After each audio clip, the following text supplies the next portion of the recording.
क्या होता है, वहाँ पे सेवादार होते हैं जेल के अंदर में। जब आपका गुड कंडक्ट होता है तो आपको टोपी पहना देते हैं कि भाई सेवादार है यहाँ। एक सेवादार था, वो आया कि नहीं तुम नहीं छोड़ोगे, मैडम को मैं लेके जाऊंगा। मैंने पूछा कि भाई क्या बात है। अरे मैडम आप जानती नहीं ये कौन था। मैंने कहा नहीं जानती।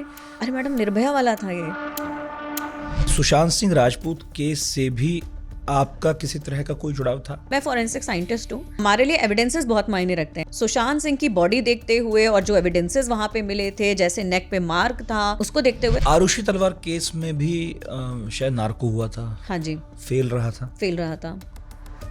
तो पास और फेल कैसे तय होता है? हारी में वो क्यों एक्विटेड हो गया केस में, इसीलिए तो एक्विटेड हो गया। भाई बहन में लड़ाई होती है और माँ ने जो है वो बहन को बहुत तारीफ करती रहती है, भाई की ज्यादा तारीफ नहीं मिल रही है। स्कूल से अकेले वापस आता है, माँ पूछती है बेटा बहन कहाँ है, तो उसकी एक्स्ट्रा क्लास थी, वो रुक के आएगी। भी शाम हो गई, रात हो गई, कुछ पता नहीं चल रहा है बहन का। धड़ गायब था, उसने इतना गुस्सा वहाँ निकाला था। सबसे बड़ी बात है लेयर्ड वॉइस एनालिसिस में अगर आप शांत भी हैं। फॉर एग्जांपल मैंने आपसे पूछा कि भाई कल ये क्राइम हुआ था और आप कहाँ थे, क्या कर रहे थे उसमें, आप चुप हैं 2 मिनट, तब भी वो बैकग्राउंड में काम कर रहा है। वो पकड़ता क्या है? पर वो पकड़ता आपका झूठ है।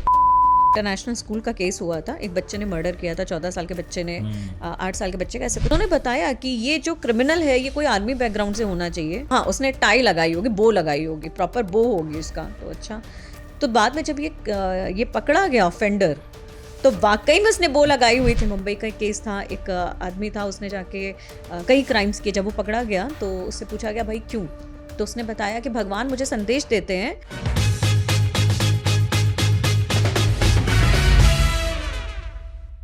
क्राइम एंड पनिशमेंट, यूं तो कहने को ये दोस्तोवस्की के उपन्यास का नाम भी है, लेकिन क्राइम एंड पनिशमेंट सोसाइटी का एक सच है। इन्हें दोनों के बीच एक पूरा पीनल सिस्टम रिवॉल्व करता है, जस्टिस सिस्टम रिवॉल्व करता है। इसके लिए बहुत ज़रूरी है क्राइम और क्रिमिनल की सोच और बिहेवियर को समझा जाए। फॉरेंसिक साइकोलॉजी यही करती है, कुछ टूल्स के सहारे, जिनके बारे में सुनने को मिलता है narco test, lie detector test, brain mapping. अब इनका मकसद एक हो सकता है, क्राइम सॉल्व करना, लेकिन इनके इर्द गिर्द अब भी कई कन्फ्यूजन्स हैं। तो आज एक फॉरेंसिक साइकोलॉजिस्ट के जरिए एक क्रिमिनल के दिमाग में उतरते हैं। वो कैसे सोचता है, कैसे काम करता है, क्या क्राइम होने से पहले क्रिमिनल माइंड को आइडेंटिफाई किया जा सकता है। पढ़ाकू नितिन में आज हमारे साथ हैं doctor Divya Dubey, forensic psychologist हैं, ओपी जिंदल यूनिवर्सिटी में इसी सब्जेक्ट की प्रोफेसर भी हैं। तिहाड़ से लेकर साबरमती जेल में वो जाती रही हैं क्रिमिनल्स की काउंसलिंग करने के लिए, उनको समझकर सिस्टम की मदद भी करती हैं, और दुबई में भी काम किया है। बहुत इंटरेस्टिंग केसेस हैं उनके पास, सारी बात सुनेंगे, समझेंगे। और हाँ, सुशांत सिंह राजपूत केस के बारे में भी उनसे बात करनी है। निर्भया का जो केस हुआ था उस पर भी बात करेंगे। तो बहुत सारे सवाल हैं हमारे पास, बहुत सारे कन्फ्यूजन हैं, सभी को दूर करेंगे दिव्या जी। स्वागत करते हैं। आप जो हैं चैनल सब्सक्राइब कर लीजिए, तब तक मैं उनका स्वागत कर लेता हूं। तो बहुत बहुत स्वागत है दिव्या जी आपका पढ़ाकू नितिन पॉडकास्ट में। Thank you sir. सर तो आप मुझे मत ही कहिए, मैं नितिन हूँ। आप मैं आप पढ़ाती भी हैं, लेकिन ये जो विषय है ना फॉरेंसिक साइकोलॉजी, हमें इसके बारे में बहुत ज़्यादा नहीं पता है। ज़्यादा बस जो भी पता है इतना है कि फिल्मों में कभी कभी कोई कह देता है, किसी डायलॉग में कुछ, किसी शो में सुन लिया, कभी कभी होता है किसी हाई प्रोफाइल केस में कभी सुनने को कुछ मिल गया तो मिल गया। ये है क्या? फॉरेंसिक साइकोलॉजिस्ट क्या करता है? ये पढ़ाई किस बारे में है? पहले तो ये बताइए, क्योंकि बाकी बात तो फिर उसके बाद है। जी, सबसे पहले तो मैं फॉरेंसिक साइकोलॉजी के बारे में ये बोलना चाहूँगी कि अभी भी लोगों के दिमाग में फॉरेंसिक साइकोलॉजी को लेकर काफ़ी मिथ्स हैं। लोग समझते नहीं, फॉरेंसिक साइंस और फॉरेंसिक साइकोलॉजी 2 अलग टर्म्स हैं। लोग सोचते हैं। अच्छा, दूसरी बात ये होती है, जब हम कहीं ट्रैवल कर रहे होते हैं, अच्छा किसी को पता चलता है you are an forensic psychologist, तो लोग कहते हैं अच्छा तुम तो मेरा दिमाग पढ़ रही होगी कि मैं क्रिमिनल हूँ, यानी मैं झूठ बोल रहा हूँ कि नहीं, तुम्हें पता चल रहा होगा। तो ऐसा कुछ नहीं है। फॉरेंसिक साइकोलॉजी इज एक बेसिकली एक अपराधी को और एक कानून के बीच का दायरा तय करता है। वो हम फॉरेंसिक साइकोलॉजी ये बताता है कि भाई एक कानून को या एक जज को या लॉ इन्फोर्समेंट को ये बताता है कि ये जो अपराधी है बेसिकली, ये इसने जो भी क्राइम किया, क्या अपने दिमाग में रखते हुए किया, कोई मेंटल कोई डिसऑर्डर तो नहीं था, किसी तरीके का कोई डिल्यूजन तो नहीं चल रहा था, मेंटली डिस्टर्ब तो नहीं था, या ये प्लान्ड मर्डर था, किया गया था, सोच समझ कर किया गया था, और ये अपने क्राइम अपने जो भी इसने किया है उसकी अकाउंटेबिलिटी ले सकता है। तो हम ये कोर्ट को ये समझाते हैं, बहुत लेमन शब्दों में समझाते हैं, और कोर्ट हमें ये बताता है कि ठीक है ये ट्रायल फेज है, इसमें हमें ये बताइए कि ये झूठ बोल रहा है कि नहीं बोल रहा है।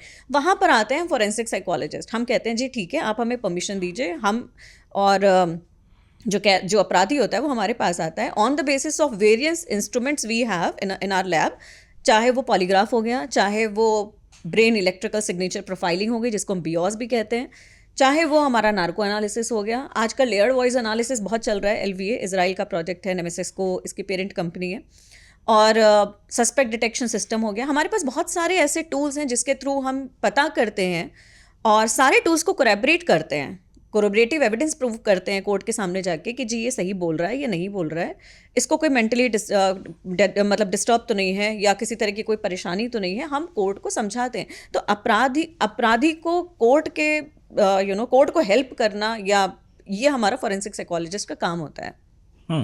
जी। मगर किन केसेस में आप लोगों की ज़रूरत पड़ती है? क्या हर केस में किसी आप जैसे एक्सपर्ट की आवश्यकता है?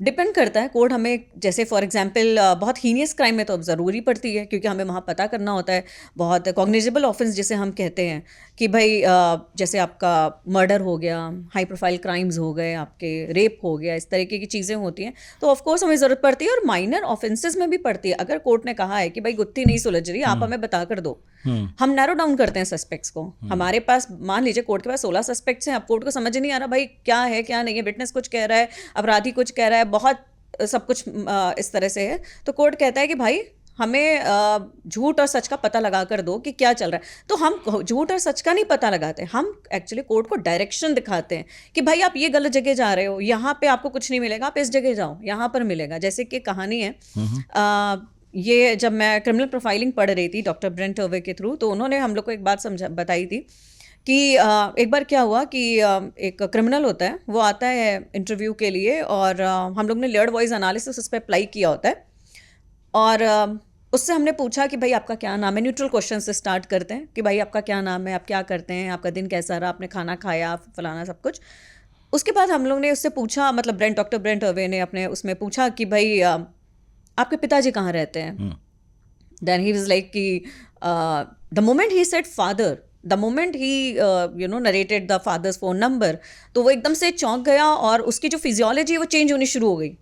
हमें ये पता चल गया, या फॉरेंसिक साइकोलॉजिस्ट क्रिमिनोलॉजिस्ट को ये पता चल गया, इसका मतलब कुछ ऐसा है जो फादर से रिलेटेड है। जब हमने उससे उसके बारे में पूछा, उसकी बीवी के बारे में पूछा, बच्चों के बारे में पूछा, everything was so fine, nothing was there was no deviation at all. The moment we asked father, there was a number of deviations, number of waves coming up. तो हमें लग गया कि भाई इसका मतलब है ये यहाँ पे कुछ नहीं मिलना है, हमें बीवी बच्चे से कुछ रिलेटेड नहीं है, इसका मतलब पिताजी से रिलेटेड कुछ है। द मोमेंट वी आज फादर का एड्रेस बताओ, तुरंत वहां पे फिर वेव्स आनी शुरू हो गई, इसका मतलब है कुछ है। बाद में हमें पता चला कि फादर के जो बेड था उसके नीचे उसने वेपन छुपाया हुआ था। अब वहां से चीजें पकड़ में आई। तो हम कोर्ट को कहीं ना, फॉरेंसिक साइकोलॉजिस्ट का काम सिर्फ यही होता है, हम लॉ इन्फोर्समेंट को हेल्प करते हैं, ये बताने में नहीं कि तुम सच बोल रहे हो झूठ बोल रहे हो, ये बताने में हेल्प करते हैं कि आप किस डायरेक्शन में मूव करिए। लेकिन ये जो आप बात मुझे कह रही हैं, मुझे याद आ रहा है कि जब इंटरोगेशन होती है तो ऐसे पुलिस अधिकारियों की बड़ी चर्चा होती है, बड़ी तारीफ होती है, जो अपराधी या आरोपी की बातों में ढूंढ लेते हैं कि कहीं तो कुछ झूठ बोल रहा है। तो अभी तक तो जो ट्रेडिशनल सिस्टम रहा है उसमें यही था कि एक पुलिस अधिकारी ही पूछताछ करता है, वही ऑब्जर्वेशंस देता है और वही पूछताछ के आधार पर फिर आगे इन्वेस्टिगेशन करता है। ये कब से होना शुरू हुआ जब आप जैसे एक्सपर्ट्स को भी कोर्ट ने हेल्प के लिए चुनना शुरू कर दिया? ये कब हुआ? ये बहुत टाइम से ही हो रहा है इनफैक्ट। और मैंने जब मास्टर्स कंप्लीट किया, I did my masters in clinical and industrial psychology. मैंने कभी नहीं सोचा था मैं फॉरेंसिक्स में आऊँगी, क्योंकि मास्टर्स तक 2009 तक मुझे पता ही नहीं था फॉरेंसिक जैसी कोई चीज़ होती है।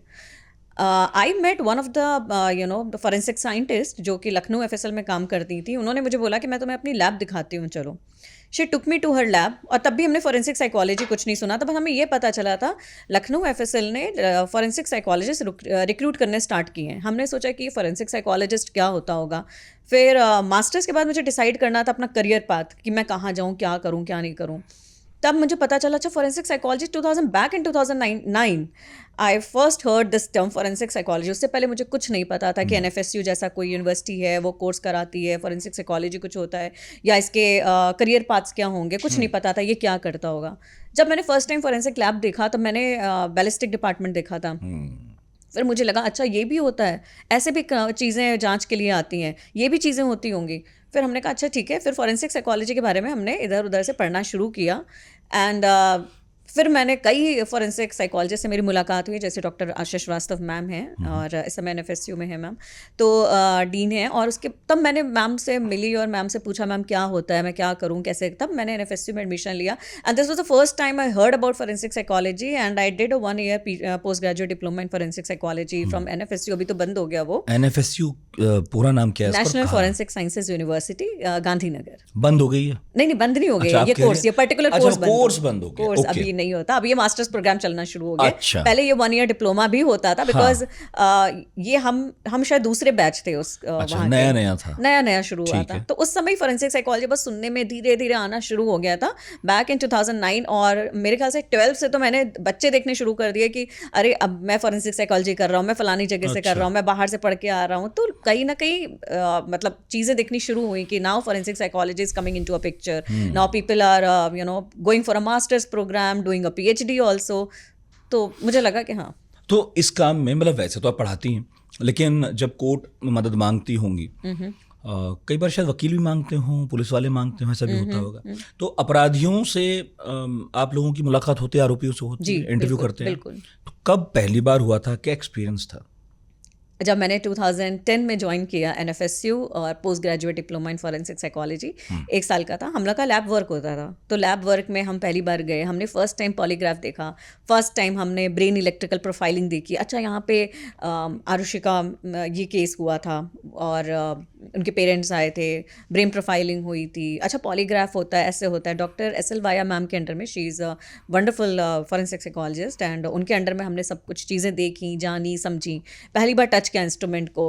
और फिर हमें पता चला, उस समय हमें एलवीए के बारे में नहीं पता था, बहुत एलवीए नया लॉन्च हो रहा था इंडिया में, लेयर्ड वॉइस एनालिसिस। फिर हमने सस्पेक्ट डिटेक्शन सिस्टम देखा, फिर हमने नार्को एनालिसिस होते हुए देखा। हमें मौका नहीं मिला नार्को एनालिसिस करने का, बट हमने देखा कैमरे से और बाहर से देखा कि अच्छा एडवोकेट्स बाहर खड़े हैं, अंदर स्क्रीन वो चल रहा, नार्को चल रहा है। और क्योंकि एडवोकेट्स अपने जो क्लाइंट्स होते हैं उनको देख सकते हैं, ताकि कहीं ऐसा तो नहीं है मिस इन्फॉर्मेशन फैलाई जा रही हो, या कहीं ऐसा तो नहीं कंसेंट वो नहीं दे रहा हो, या कुछ भी बात हो, तो वहाँ पे उनको अलाउ होता है कि they can see their clients while the narco analysis is going on, even the polygraphs. तो फर्स्ट टाइम हमने वहीं पे देखा, DFS directorate of forensic science lab Gandhinagar. और तो पहली बार हमारा जो रूबरू हुए हम उससे, तो फर्स्ट टाइम यहीं पर ही हुए थे फॉरेंसिक लैब। और जब किसी क्रिमिनल को पहली बार आपने इंटरव्यू किया? पहली बार मुझे मौका मिला था इंटरव्यू करने का जब मैं तिहाड़ में थी, और तिहाड़ 2019। और उससे पहले तो बस अपने मेंटोर्स के साथ होते थे, देखते थे, कभी मौका मिलता था बात करने का, कभी नहीं भी मिलता था, क्योंकि बहुत एक्सपीरियंस्ड ही नहीं हुआ करते थे, डर भी लगता था। बीइंग अ फीमेल एक वो चीज़ होती है कि आप थोड़ा सा इतने मतलब बोल्ड नहीं होते हो ना, कि मतलब चीज़ें एकदम क्रिमिनल को फेस कर लो, क्या सोच रहा होगा, क्या दिमाग में चल रहा होगा। तो कहीं ना कहीं मेंटोर्स ऐसे थे, doctor SL. Vaya ma'am, doctor Asha ma'am, और बहुत सारी person, doctor Shubhra Sanyal ma'am, और उन लोग के साथ काम करते हुए पता ही नहीं चला कि कब वो बोल्डनेस खुद में आ गई। और आज हम बैठकर क्रिमिनल्स के साथ 2019 में बात कर रहे हैं, in fact in a control room, proper settings हैं, कंट्रोल रूम में पूरी सिक्योरिटी होती है, आपके साथ पुलिस होती है, और एक प्रॉपर दायरा होता है क्रिमिनल और आपके बीच का। और तो तिहाड़ में वहाँ पे राजेश चौहान सर थे उस समय सुप्रिटेंडेंट, जेल नंबर 4। और वहाँ पे फर्स्ट टाइम जब मैं गई, 5000 लोगों के बीच में एक फ़ीमेल अंदर जा रही है, तो वाकई में डर लगा, और लगा कि नहीं हो पाएगा शायद। एक दो बार तो ऐसा लगा कि नहीं जाते, क्विट कर देते, नहीं होगा ये मुझसे, क्योंकि I was the only female who was going every day from 9 to 3। और बैठना, हर तरह के क्रिमिनल्स के साथ बैठना, हर तरीके से बातें करना, और कभी कभी जेस्टर्स भी बड़े अजीब से होते थे, लगता था कि भाई क्या है क्या नहीं है, बहुत सारी चीज़ें। और बट फिर मज़ा आने लगा काम करके। फिर लगता था कि कैदी, हम लोग बोलते हैं क्रिमिनल माइंड, ये क्रिमिनल माइंड, मुझे बाहर ज़्यादा इनसिक्योर लगता था। The moment I come out from the Tihar jail, तब मुझे लगता था कि मुझे ये ज़्यादा इनसिक्योर लग रहा है। The moment I am inside the jail I am more secure, because मुझे ऐसा लगता था कि कहीं ना कहीं इतनी, एक तो सारी सिक्योरिटी है, और दूसरी बात अंदर जो हमारे कैदी लोग होते थे वो कहीं ना कहीं रिस्पॉन्सिबिलिटी समझते थे कि मैडम बाहर से आ रही हैं और उनकी फैमिली अलाउ कर रही है, वो आ रही हैं। अच्छा, हम लोग की ट्रेनिंग भी थोड़ा सा इस तरीके से हुई थी कि कैसे जाना है, आंखों से पता लग जाना चाहिए कैदी को कि आप टेबल के इस पार हैं, आपकी आंखें बता दें, आपका बॉडीली जेस्चर बता देना चाहिए कि वो अगर हिम्मत भी कर रहा हो तो वो हिम्मत ना कर सके। तो मुझे लगा कि यार ऐसे कैसे होता होगा। अच्छा, प्रैक्टिस वो कब हो जाती पता ही नहीं चलता, जैसे कि आपको इस तरीके से जाना है, ऐसे लेग क्रॉस करके बैठना है, हैंड जेस्चर्स ऐसे होने चाहिए ताकि अगर कोई क्रिमिनल कल को आप पे अटैक भी करे, फॉर एग्जांपल, ऐसा होता तो नहीं है लेकिन फॉर एग्जांपल हो भी सकता है, अगर वो 4 खून करके आ रहा है, 5 खून करके आ रहा है, तो छठवा कर लेगा तो उसको पता है सारे लूप होल्स कि कैसे क्या जाना है। तो आपको कैसे अपने आप को डिफेंड करना है, कहाँ भागना है, क्या करना है, कैसे क्या करना है। एंड वो अमेजिंग था। मतलब पहली बार जब किसी क्रिमिनल से बात की, बहुत गलतियां भी हुई, अच्छा ये नहीं बोलना चाहिए था, ये ज़्यादा पूछ लिया, ऐसा नहीं होना चाहिए था, लेकिन धीरे धीरे प्रैक्टिस आती गई तो फिर परफेक्शन आता गया। फिर उसके बाद काफ़ी मौके मिलते रहे, तिहाड़ में किया, उसके बाद जेल नंबर 1 में गए, जेल नंबर 1 में काम किया तिहाड़ में। साबरमती जेल में हम लोग की ट्रेनिंग हुई थी, doctor S L Vaya ma'am के अंडर में जब काम कर रहे थे, तो हम लोग used to go to Sabarmati jail every now and then. तो उस समय लॉ पढ़ने का बड़ा वो होता था कि भाई अच्छा इस क्राइम के लिए ये लॉ चलता है, अच्छा इसमें क्या क्या चीज़ें होती हैं, तो वहाँ पे अलग तरीके का था।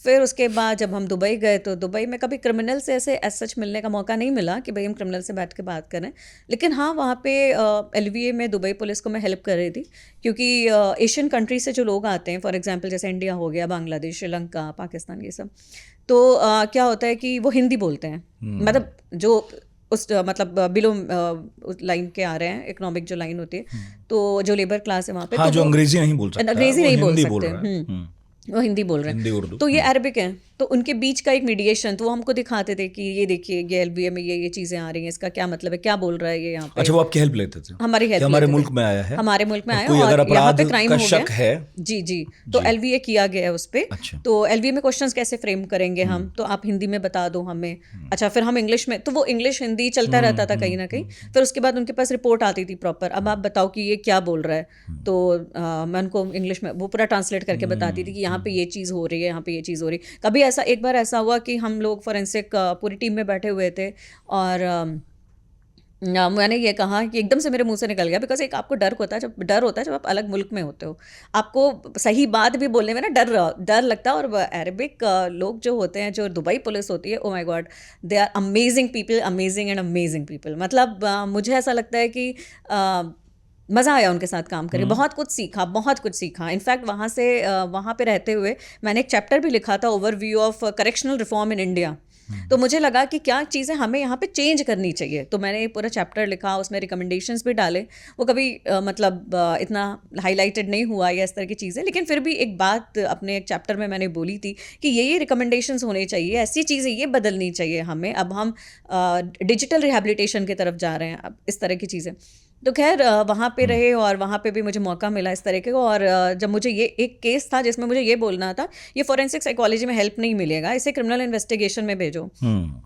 ये बोलने में मुझे 2-3 सेशंस लगे, मुझे लगा कि मैं बोलूँगी तो ये मुझे ना बोले कि मैडम आप पहले अपने क्रेडेंशियल्स दिखाओ तो ऐसा होता था, आप कर नहीं पा रही आप कर नहीं पा रही, आपको पता नहीं चल रहा है। तो खैर जब मैंने बोला और उन्होंने बहुत ही रिस्पेक्टफुली उस चीज़ को हैंडल किया, उन्होंने कहा ठीक है मैडम यहाँ पे सॉल्व नहीं हो रहा। वो केस था भी बड़ा वो था, उलझा हुआ सा केस था, कॉर्पोरेट केस था। तो उन्होंने कहा ठीक है हम क्रिमिनल इन्वेस्टिगेशन में देते हैं, तो उन्होंने दिया क्रिमिनल इन्वेस्टिगेशन में। एंड वहाँ पे वो सॉल्व हुआ and they called me, they are like you did a remarkable job ma'am and it got solved in the criminal investigation. और फिर वहाँ पे आना जाना शुरू हुआ, बातें शुरू हुई, चीज़ें, तो काफ़ी कुछ ऐसे। दुबई कैसे चली गई आप? दुबई ये भी बड़ा इत्तेफाक था कि मैंने तो रक्षा शक्ति यूनिवर्सिटी ज्वाइन करी थी doctor S L Vaya ma'am के अंडर में। मैं डर्मेटोग्राफिक्स पे काम कर रही थी, फिंगर प्रिंटिंग्स। अच्छा। और एक प्रोजेक्ट आया हुआ था 2020 में, मैंने ज्वाइन किया 21 में ज्वाइन किया मैंने, जनवरी में, वही कोरोना ख़त्म हुआ था एकदम। और 22 जनवरी 2021 की मेरी ज्वाइनिंग थी और 28 जनवरी 2021 को मुझे मैसेज आता है लिंक्डइन पे from one of the company in Dubai, and that is a very renowned company in cyber security. वहाँ के CEO का मैसेज आता है LinkedIn पे that we are looking for a layered voice analysis expert, और कि हम इस तरीके की ट्रेनिंग करते हैं इस तरह का, and we are also helping the government entity and the private entity in that. HR private में करते हैं, गवर्नमेंट में क्रिमिनल इन्वेस्टिगेशन में करते हैं. सो हमें कॉल करना चाहते हैं आपसे कि क्या आप दुबई आके हमारे साथ काम करोगे. तो मुझे लगा ये कोई स्कैम है इस तरीके का. तो मैंने बिल्कुल एकदम, तो फिर उन्होंने बोला कि ma'am can we have your number please. तो मुझे लगा अगेन ये स्कैम है. फिर मैंने अपने घर में बताया, फिर बातचीत ऐसे शुरू हुई, पता लगा स्कैम नहीं है, तो बहुत अच्छी कंपनी है. And the company was inspire solutions. तो ऐसे अब गई वहाँ पर फिर जी, तो उन्होंने मुझे वहाँ बुलाया, फिर उन्होंने कहा आप आइए यहाँ पे, और 15 दिन के अंदर, ये सबसे शॉर्टेस्ट मेरी जॉब वो थी कि मैंने 21 या 22 को ज्वाइन किया और मैंने 28 को रिजाइन किया सेम मंथ. और क्यों? यही कि मुझे दुबई जाना था. फिर अच्छा, यहाँ करके वहाँ, ओके, वहाँ से यहाँ क्यों आई फिर वहाँ से यहाँ, वो भी एक कहानी है. यहाँ वहाँ से मैं 2023 में आई वापस. ये मेरी PhD चल रही थी एमिटी यूनिवर्सिटी लखनऊ कैंपस. तो क्योंकि बहुत ज़्यादा वार्तालाप मेरे गाइड से हो नहीं पाती थी, 1.5 घंटे का ही डिफरेंस था टाइम गैप. बट मैं यहाँ अलग चीज़ों में बिजी हो गई थी, क्योंकि हमेशा कुछ ना कुछ काम रहता था. मेरी गाइड को था कि तुम्हारे चैप्टर्स नहीं लिखे गए हैं, PhD कैसे कंप्लीट होगी. तो उसके लिए आपको लौटना पड़ा? उसके लिए मुझे लौटना पड़ा. मैं 2023 में अगस्त सितंबर में लौटी हूँ, और 25 में मैंने अपना PhD डिफेंस कर लिया, मतलब डॉक्टरेट हो गई फाइनली. तो यही कारण था. आपके हिस्से में कुछ हाई प्रोफाइल केसेस भी आए, मैं देख रहा था. उनमें एक निर्भया कांड के आरोपी से बातचीत भी है. और मुझे आपसे बात करते हुए याद आया, अभी आपने कोरोना की बात की, हमें भी याद है, हम भी दफ्तर में थे जब इसका नतीजा आया था. उसके 5-7 दिन बाद ही कोरोना के केसेस बढ़ने लगे थे, और फिर लॉकडाउन हो गया था 10 दिन बाद ही. ये बातचीत कब हुई थी, किससे हुई थी, क्या मामला था, आप कैसे, अच्छा, आपको कैसे मिला ये? मैं जेल में थी, जेल नंबर 4. वहाँ पे राजेश चौहान साहब थे सुपरिटेंडेंट. साल और साहब मतलब नहीं, साल. अच्छा, साल 2000, ये था आपका 2019 था. ओके. हाँ, तब तक कोई ऐसे वो नहीं आए थे कि इनको फांसी होनी है या फांसी होगी या इस तरह का कुछ भी नहीं. बल्कि 2019 में, या मुझे नहीं पता था, क्योंकि 2019 में जब मैं सर के साथ बैठती थी, सुपरिटेंडेंट राजेश चौहान सर के साथ, और मैं उनसे बोलती थी कि सर, मतलब मुझे समझ में नहीं आता, सब कुछ क्लियर है, सारे एविडेंसेस हैं, सब कुछ है, हम ऐसे कैदियों को जो बहुत हीनियस ऑफेंसेस के उस पर आ रहे हैं, जिसके पीछे इतना बड़ा सब कुछ, कैंडल मार्च भी हो चुका है, फलानी चीज़ें भी हो चुकी हैं, but still they are inside the jail and they are doing nothing. So उन्होंने बोला मुझे कि इनके पे अभी कार्रवाई चल रही है, और मतलब आगे हो सकता है कि इस तरह का हो, मतलब फांसी वगैरह. तो थोड़ा बहुत ही सुनने में आया था मुझे उस समय जेल नंबर 4 में. अच्छा, जेल नंबर 4 में मुझे पता ऐसे चला कि मुझे नहीं पता था कि यहाँ पे विनय शर्मा हैं. और क्या होता है, वहाँ पे सेवादार होते हैं जेल के अंदर में. जब आपका गुड कंडक्ट होता है तो आपको टोपी पहना देते हैं कि भाई सेवादार हैं आप, फाइल इधर से उधर करिए, और आपको जैसे मुझे कहीं जाना है तो वो आपके साथ चल देंगे, जेल के कामों में सहयोग करते हैं इस तरीके से.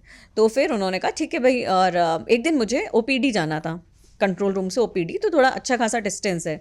तो विनय शर्मा वहाँ पे थे, और उन्होंने बोला चलिए मैडम, मैं छोड़ देता हूँ. निर्भया कांड के जो आरोपियों में से एक हाँ, निर्भया, वो विनय शर्मा. तो उन्होंने बोला हम आपको छोड़ देते हैं. इतने में फिर हुआ कि भाई एक सेवादार था, वो आया कि नहीं तुम नहीं छोड़ोगे, मैडम को मैं लेके जाऊँगा. कि तो मैंने सोचा कि नहीं भैया ले जा रहा, नहीं मैडम आप शांत रहिए, मैं देख रहा हूँ. तो हमने कहा अच्छा. तो रास्ते में मैंने उससे पूछा, बल्कि मैं बता भी रही थी अभी, कि रास्ते में मैंने पूछा कि भाई क्या बात है. अरे मैडम आप जानती नहीं ये कौन था. मैंने कहा नहीं जानती. अरे मैडम निर्भया वाला था ये. तो मतलब इस तरीके का होता है कि तब मुझे पता चला ये विनय शर्मा हैं, और इस तरीके से है वहाँ पे. और वो मेरे पास काउंसलिंग के लिए आए बाद में, और इनकी रिपोर्ट आई थी कि उनको सोने में काफ़ी दिक्कत हो रही है रात में, और परेशानी होती है सोने में, और सो नहीं पाते हैं. तो स्लीप हाइजीन एक कॉन्सेप्ट होता है साइकोलॉजी में. तो जब इस तरह के केसेस होते हैं, उनमें हम लोग स्लीप हाइजीन प्रोवाइड करते हैं, जैसे किसी को भी कर सकते हैं जिसको नींद की समस्या है.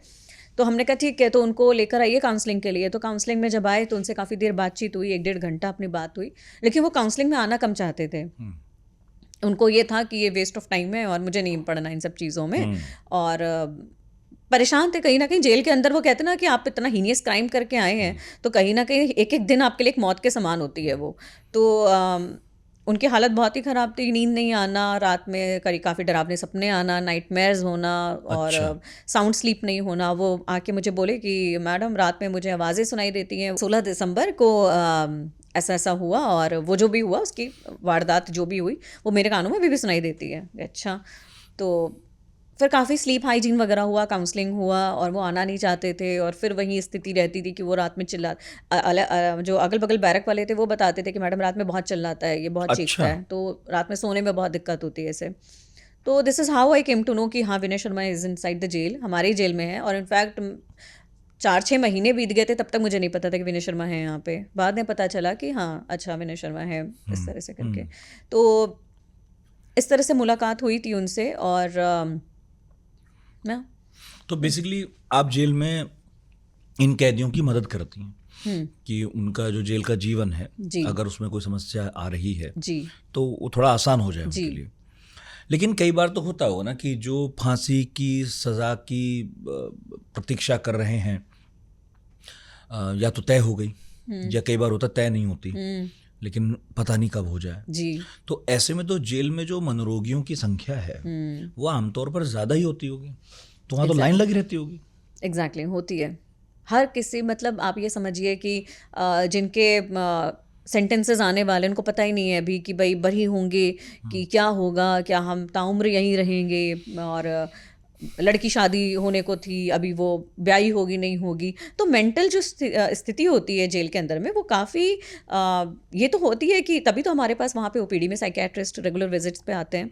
और क्योंकि हम लोग RCI लाइसेंस्ड क्लिनिकल साइकोलॉजी, हम डायग्नोज नहीं कर सकते, हम प्रॉब्लम बता सकते हैं कि हाँ भाई ये प्रॉब्लम है, या इस दवा नहीं दे सकते या कुछ भी, थेरेपीज बता सकते हैं कि आप ये कर लो ये कर लो।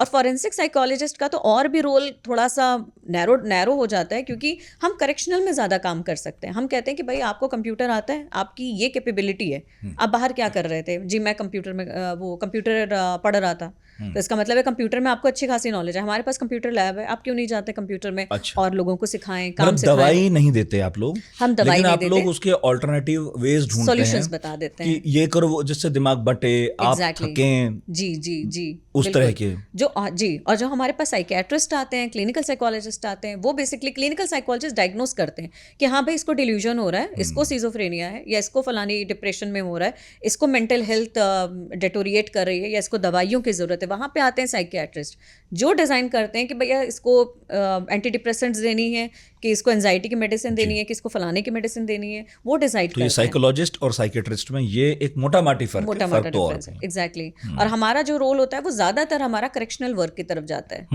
कि हम आपकी बात सुनेंगे, सारी चीज़ें हैं, फिर आपको करेक्शनल कि आप जेल में, क्योंकि लोग क्या करते हैं अपने अगर मतलब बैठेंगे तो काफ़ी सारी बातें होंगी अलग अलग के लोगों से, तो वो अपना गैंग बनना शुरू हो जाता है, फिर वो बहुत सारी चीज़ें हो जाती हैं, अच्छा कम सीखेंगे, गलत ज़्यादा। मॉरल कैसे सिखाना है उनको मॉरल सिखाने के लिए, जैसे बच्चों को जब स्कूल जाना शुरू करते हैं सब्जेक्ट होता है मॉरल साइंस, हम उसमें यही तो बताते हैं कि मॉरल वैल्यूज़ क्या होती हैं, क्या डूज एंड डोंट्स होते हैं सोसाइटी में रहने के।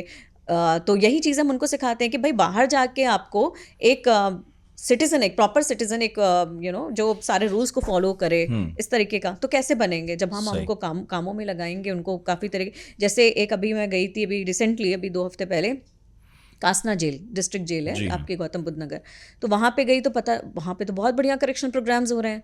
और वहाँ के जो जेलर हैं उन्होंने बहुत ही ज़्यादा, मतलब उन्होंने बढ़ चढ़ के उन्होंने काफ़ी चेंज किया कि समझिए उनके पास जिम है, काफ़ी बड़ा जिम है, और वहाँ पे जेलर, सुपरिटेंडेंट और जितने भी वहाँ पे हमारे कैदी भाई हैं सब वहाँ पे जाके अपना जिम करते हैं। ऐसा नहीं है कि सुपरिटेंडेंट आ रहे हैं तो कैदी बाहर निकल आए, ऐसा कुछ नहीं, सब जाके एयर कंडीशनड है। अच्छा, वहाँ पे कुछ लोग ऐसे भी हैं जो बहुत ही हाईली एजुकेटेड आए हैं, ठीक है। अब उनको आरुषि मर्डर केस के आरोपी वहीं बंद थे, आरुषि, अच्छा हाँ आरुषि वाले, ओके ठीक है। और ये आपके निठारी जो थे आपके भी, वो भी वहाँ पर थे, कोली वगैरह वहाँ पर थे। तो ये मुझे भी पता चला जब मैं विजिट पे थी, तब पता चला, उन्होंने बताया कि जी अभी वो एक्विट होके गया हुआ है। अच्छा। अभी उस केस में मुलाकात नहीं हुई आपकी? मुलाकात नहीं हुई क्योंकि अभी मैं 2 हफ्ते पहले गई हूँ और एक्विटेड ऑलरेडी हो चुके हैं वो पहले, कोली जो, तो वो निकल चुका है। फिर तब मुझे पता चला कि यार करेक्शन प्रोग्राम इतनी अच्छे तरीके से हो रहे हैं, और विपासना, मेडिटेशन, और उन्होंने बढ़िया सलून अपना खोला हुआ है, सलून में अपने बाल कट रहे हैं, बढ़िया अपना वो हेयर ड्रेसर भी बने हुए हैं, बेसिकली कम्युनिटी की तरह ही रहते हैं, पार्टिसिपेशन। क्योंकि और फिर मैंने कैदी से पूछा कि भाई डांसिंग भी चल रहा है उनका, पेंटिंग अभी पता चला उनकी एक पेंटिंग 4 लाख 5 लाख में बिकी भी है, इस तरह की चीज़ें। तो वो अपने घर को भी सपोर्ट कर रहे हैं, अपने आप को भी सपोर्ट कर रहे हैं कहीं ना कहीं। और उसमें 1-2 कैदी तो ऐसे थे कि मैडम हम जेल में कंट्रीब्यूट करना चाहते हैं, इतना बढ़िया काम हो रहा है, हम उसमें भी कंट्रीब्यूट करना चाहते हैं। अगर हमारे थोड़े पैसे अगर हम अपने फैमिली को दे दें, थोड़ा अपने लिए हो जाए, तो थोड़ा हम जेल के लिए भी कंट्रीब्यूशन करना चाहते हैं, क्योंकि बहुत बढ़िया उम्दा काम हो रहा है। तो मैंने उनको बोला, मैंने कहा आपको घर की याद नहीं आती? तो 1 मिनट तो वो रुका, फिर बोला कि मैडम मैं सही बात बताऊँ आपको। मैंने कहा बताइए। तो बोलने लगा कि मैडम यहाँ पे इतना कुछ मिल रहा है ना, अब घर जाने का मन ही नहीं होता।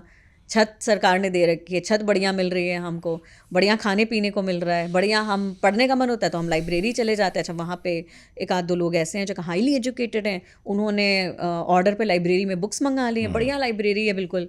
और वो पर बुक्स हिंदुस्तान की हर जेल जो है डिफरेंट है, इतनी भी नहीं खुशनुमा तस्वीर नहीं है सब, नहीं है, बिल्कुल बिल्कुल। क्योंकि हमने अपने बहुत सारे पॉडकास्ट में जेल की और जेल के अंदर की जीवन की बहुत बार बात की है जी, तो उससे तस्वीर इतनी खूबसूरत तो नहीं है, लेकिन आप जिस जेल की बात कह रही हैं वैसी ही होनी चाहिए। एग्जैक्टली। हाँ। अच्छा, मैं आपके बारे में पढ़ रहा था तो मैंने देखा कि सुशांत सिंह राजपूत केस से भी आपका किसी तरह का कोई जुड़ाव था? जुड़ाव ऐसा था कि जब ये केस हुआ और साइकोलॉजिकल ऑटोप्सी की बहुत सारी बातें होने लगी, और होना चाहिए इस तरीके की क्या होता है चीज़ें। ये? साइकोलॉजिकल ऑटोप्सी वो होती है, ये उस केसेस में करी जाती है जहाँ पे जो डेथ होती है उसका जो कॉज होता है वो बहुत क्लियर नहीं होता है। सुसाइड था, मर्डर था, गोली मारी, क्या हुआ क्या नहीं हुआ, बहुत सारी चीज़ें। तो साइकोलॉजिकल ऑटोप्सी हमें ये बताती है किसी भी इंसान के मरने की पहले स्थिति क्या रही होगी। क्या वो मानसिक रूप से क्या वो अवसाद में था, डिप्रेशन था, किसी तरह की एंजाइटी थी, क्या वो इस समय फाइनेंशियल लॉसेस से जा रहा था, रिसेंटली ब्रेकअप हुआ था, क्या किताबें पढ़ रहा था, क्या दवाइयाँ खाता रहा होगा, कितने लोग घर में आते थे, किनसे ज़्यादा जुड़ाव हो रहा था। आजकल सोशल मीडिया बहुत हेल्प कर रहा है हमें इस चीज़ों में, किस तरीके की मना स्थिति वो अपने सोशल मीडिया पे डाल रहा था। इंस्टाग्राम पे क्या कोई प्रोफाइल पिक्चर रिसेंटली चेंज हुई है, क्या किसी ऐसे पोस्ट पे लाइक किया गया है जो चिंता या कि किसी तो सुशांत सिंह केस में हुआ था ये चीज़। उसने बनने से काफ़ी टाइम पहले उसने मतलब ही रिसेंटली हैड अ मदर, उसकी मदर की डेथ हुई थी, तो उसने अपने प्रोफाल पिक्चर पे एक बहुत ही डिप्रेसिंग सा कुछ एक वो डाला था, प्रोफाइल पिक्चर लगाई थी। और उस वो किसी उसकी है, मुझे ध्यान नहीं आ रहा है, वो हल्का सा जैसे बहुत ही डल पिक्चर है, स्टारी नाइट्स, एग्जैक्टली पेंटिंग है वो, पेंटिंग है वो, राइट। वो पिक्चर डाली हुई थी और वहाँ पे उसने लिखा था कि mom I am missing you, और तुम्हारे पास आना चाहता हूँ, तुम्हारे पास आ जाऊँगा, समथिंग कुछ करके। तो कहीं ना कहीं वो भी साइकोलॉजिकल ऑटोप्सी में हम लोग ने वो किया, वेरीफाई किया कि भाई क्या वाकई में इस तरह की सिचुएशन थी। तो साइकोलॉजिकल ऑटोप्सी में हमें यही पता चलता है कि मरने से पहले की क्या स्थिति रही होगी कि ये एक्सट्रीम कदम उठा सकता है इंसान, क्या वाकई में ये सुसाइड कर सकता है, या कोई तीसरा पहलू इसमें आ रहा है, या दूसरा पहलू इसमें आ रहा है। तो इस तरह की चीज़ें होती हैं, तो ये साइकोलॉजिकल ऑटोप्सी इसमें हेल्प करती है।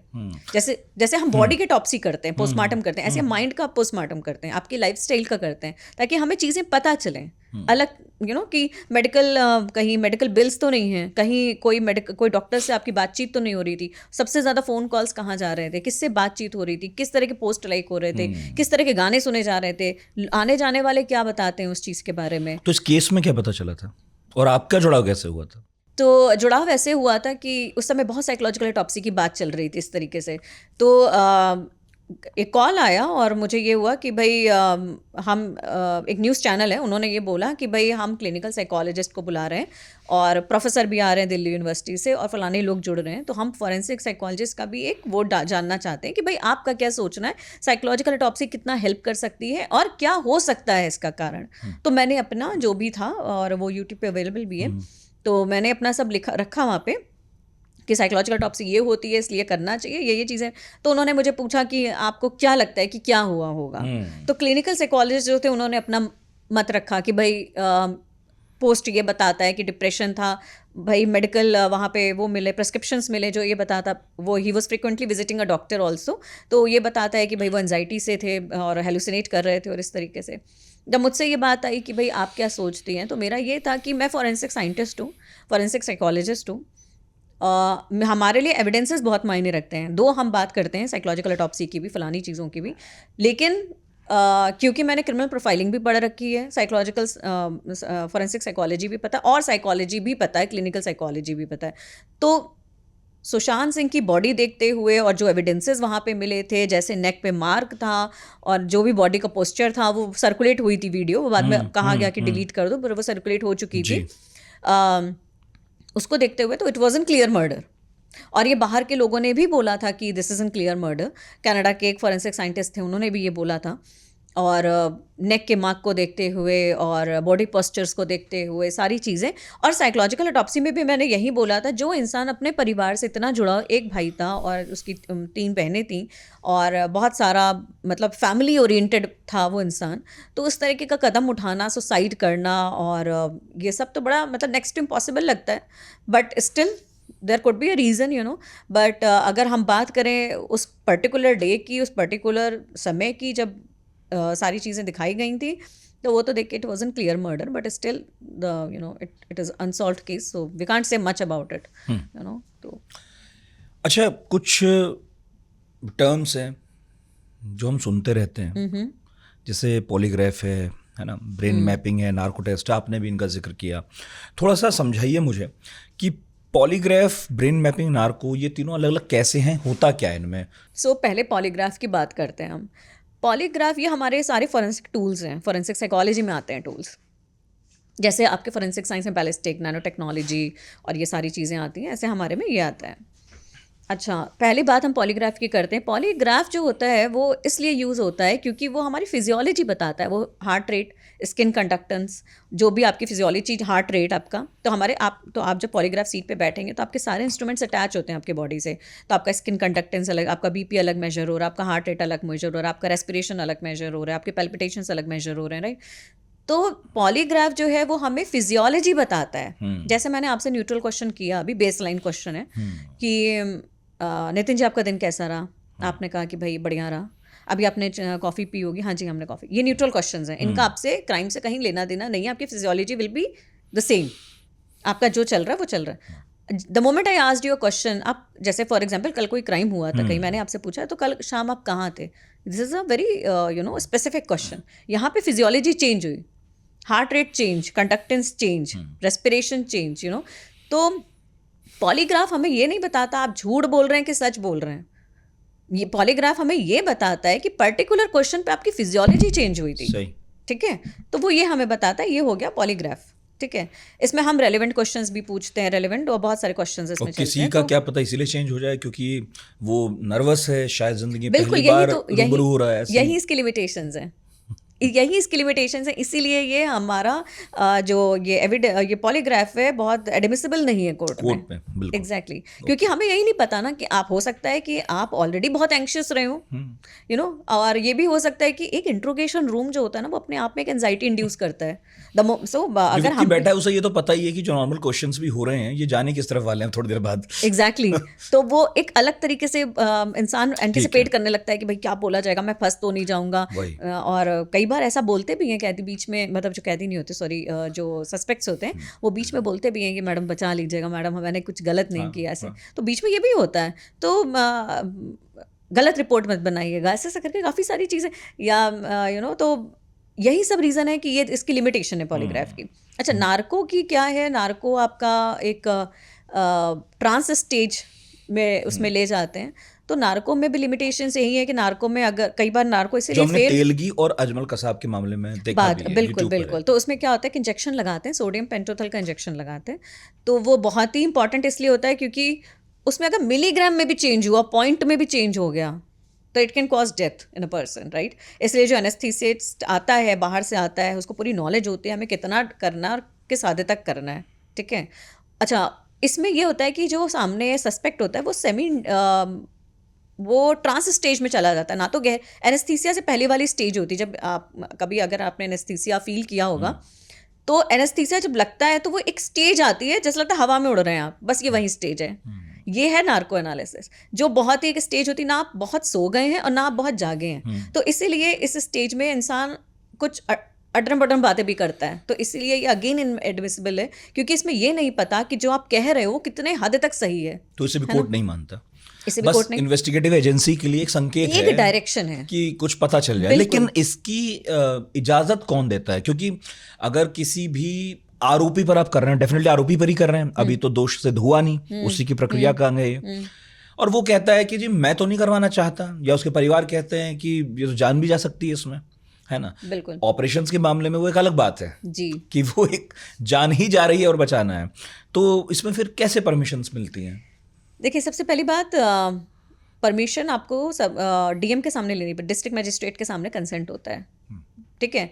आप नहीं करवाना चाहते हैं तो कोई नहीं कर सकता आपके ऊपर टेस्ट। ये सेल्वी पॉलीग्राफ में भी वर्सेस ऐसा है? सब में ऐसा है। Okay, ठीक। इंडिया में कोई भी टेस्ट होता है विदाउट कंसेंट आप नहीं कर सकते। इसमें सेल्वी वर्सेस कर्नाटका का एक लॉ आता है 2010 का, जिसमें ये हुआ था कि किसी भी टूल में अगर हम आपको कितना भी इंपॉर्टेंट है, फॉर एग्जांपल आपको पता है कि बिल्कुल आप निर्दोष साबित हो जाएंगे, फिर भी आप नहीं जाना चाहते, तो हम आपको नहीं, मतलब आप ये समझिए कि निर्दोष जो मतलब सस्पेक्ट है वो चेयर पे बैठने वाला है या पॉलीग्राफ में आ रहा है, नार्को में आ रहा है, लास्ट मोमेंट तक वो बैठ के भी बोलता है, बैठ के भी हम उससे पूछते हैं कि आप अपना परमिशन, अगर उसने उस मोमेंट भी कह दिया मुझे डर लग रहा है मैं नहीं करवाना चाहता, उस मोमेंट ही कैंसिल हो जाएगा। यहाँ पे सेल्वी वर्सेस कर्नाटका बहुत इंपॉर्टेंट केस है, क्योंकि ये कहता है कि अगर आपका कंसेंट नहीं है तो कुछ भी हो जाए आपको कोई भी ज़बरदस्ती नहीं कर सकता, क्योंकि वो फिर इनएडमिसिबल हो जाएगा कोर्ट में भाई आपका जो भी। तो इसीलिए तो हम जब ये आपका निठारी में वो क्यों एक्विटेड हो गया केस में, इसीलिए तो एक्विटेड हो गया क्योंकि उसने कन्फेस किया था। कन्फेस को कोर्ट नहीं मानती, कोर्ट कहती है वो पुलिस स्टेशन से भी कन्फेस होके आ सकता है, मतलब वो होके आ सकता है कि उसको डराया धमकाया गया हो, है ना, वो लगभग नशे की हालत है। एग्जैक्टली तो वो इसलिए कन्फेशंस इनएडमिसिबल है, कोर्ट में उसको मान्यता नहीं दी जाती कहीं है। भी पूरी दुनिया में मान्य है? ज़्यादातर जगहों पे नहीं है। यूनाइटेड या आप अगर अमेरिका की बात करें, यूनाइटेड स्टेट्स की और यूके की या दुबई की बात करें, हर जगह human rights are the supreme rights. अगर ह्यूमन ने कह दिया कि नहीं जी हमें नहीं, और पॉलीग्राफ तो खैर यूज़ ही बहुत कम, और नार्को एनालिसिस तो बहुत कम ही यूज़ होता है, पॉलीग्राफ यूज़ होता है वो भी बहुत ही अंडर सर्टेन सर्कमस्टेंसेस में यूज़ होता है। जितना मैंने दुबई पुलिस में बात की है या मैंने जानने की कोशिश की, अच्छा वो लोग अपनी चीज़ें बताते नहीं हैं कभी, मतलब कि वो क्या यूज़ कर रहे हैं या वो किस पे रिलाय करते हैं। एलवीए के बारे में है रिलायबल, और पॉलीग्राफ वो बहुत कम यूज़ करते हैं। आरुषि तलवार केस में भी शायद नार्को हुआ था। हाँ जी, फेल रहा था। तो पास और फेल कैसे तय होता है? फेल इसलिए होता है क्योंकि डिफरेंट जो वो हैं जो क्या बोलेंगे लोग हैं, वो अपनी अलग अलग परिभाषाएं बता रहे थे उसमें। वो कह रहे थे जी ऐसे हो गया, काफ़ी इनकन्सिस्टेंसीज पाई गई उनके चीज़ों में। वो कह रहे हैं जी ऐसा हुआ था, वो कह रहे हैं जी ऐसा हुआ था, वो कह रहे हैं कि जी ऐसा हुआ था। तो जब काफ़ी इनकन्सिस्टेंसीज हैं तो कोर्ट रिलाय किस पे करे? फेल हो गया यहाँ पे।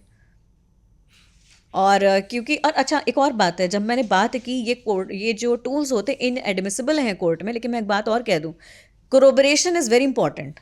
अगर आपके पास पॉलीग्राफ आया है तो आपको ये पता होना चाहिए कि भाई, आपको पता होना चाहिए नहीं, और ये लिखित में होता है आपके पास कि पॉलीग्राफ के साथ आप एलवीए अप्लाई कर रहे हैं कोरोबरेशन के लिए।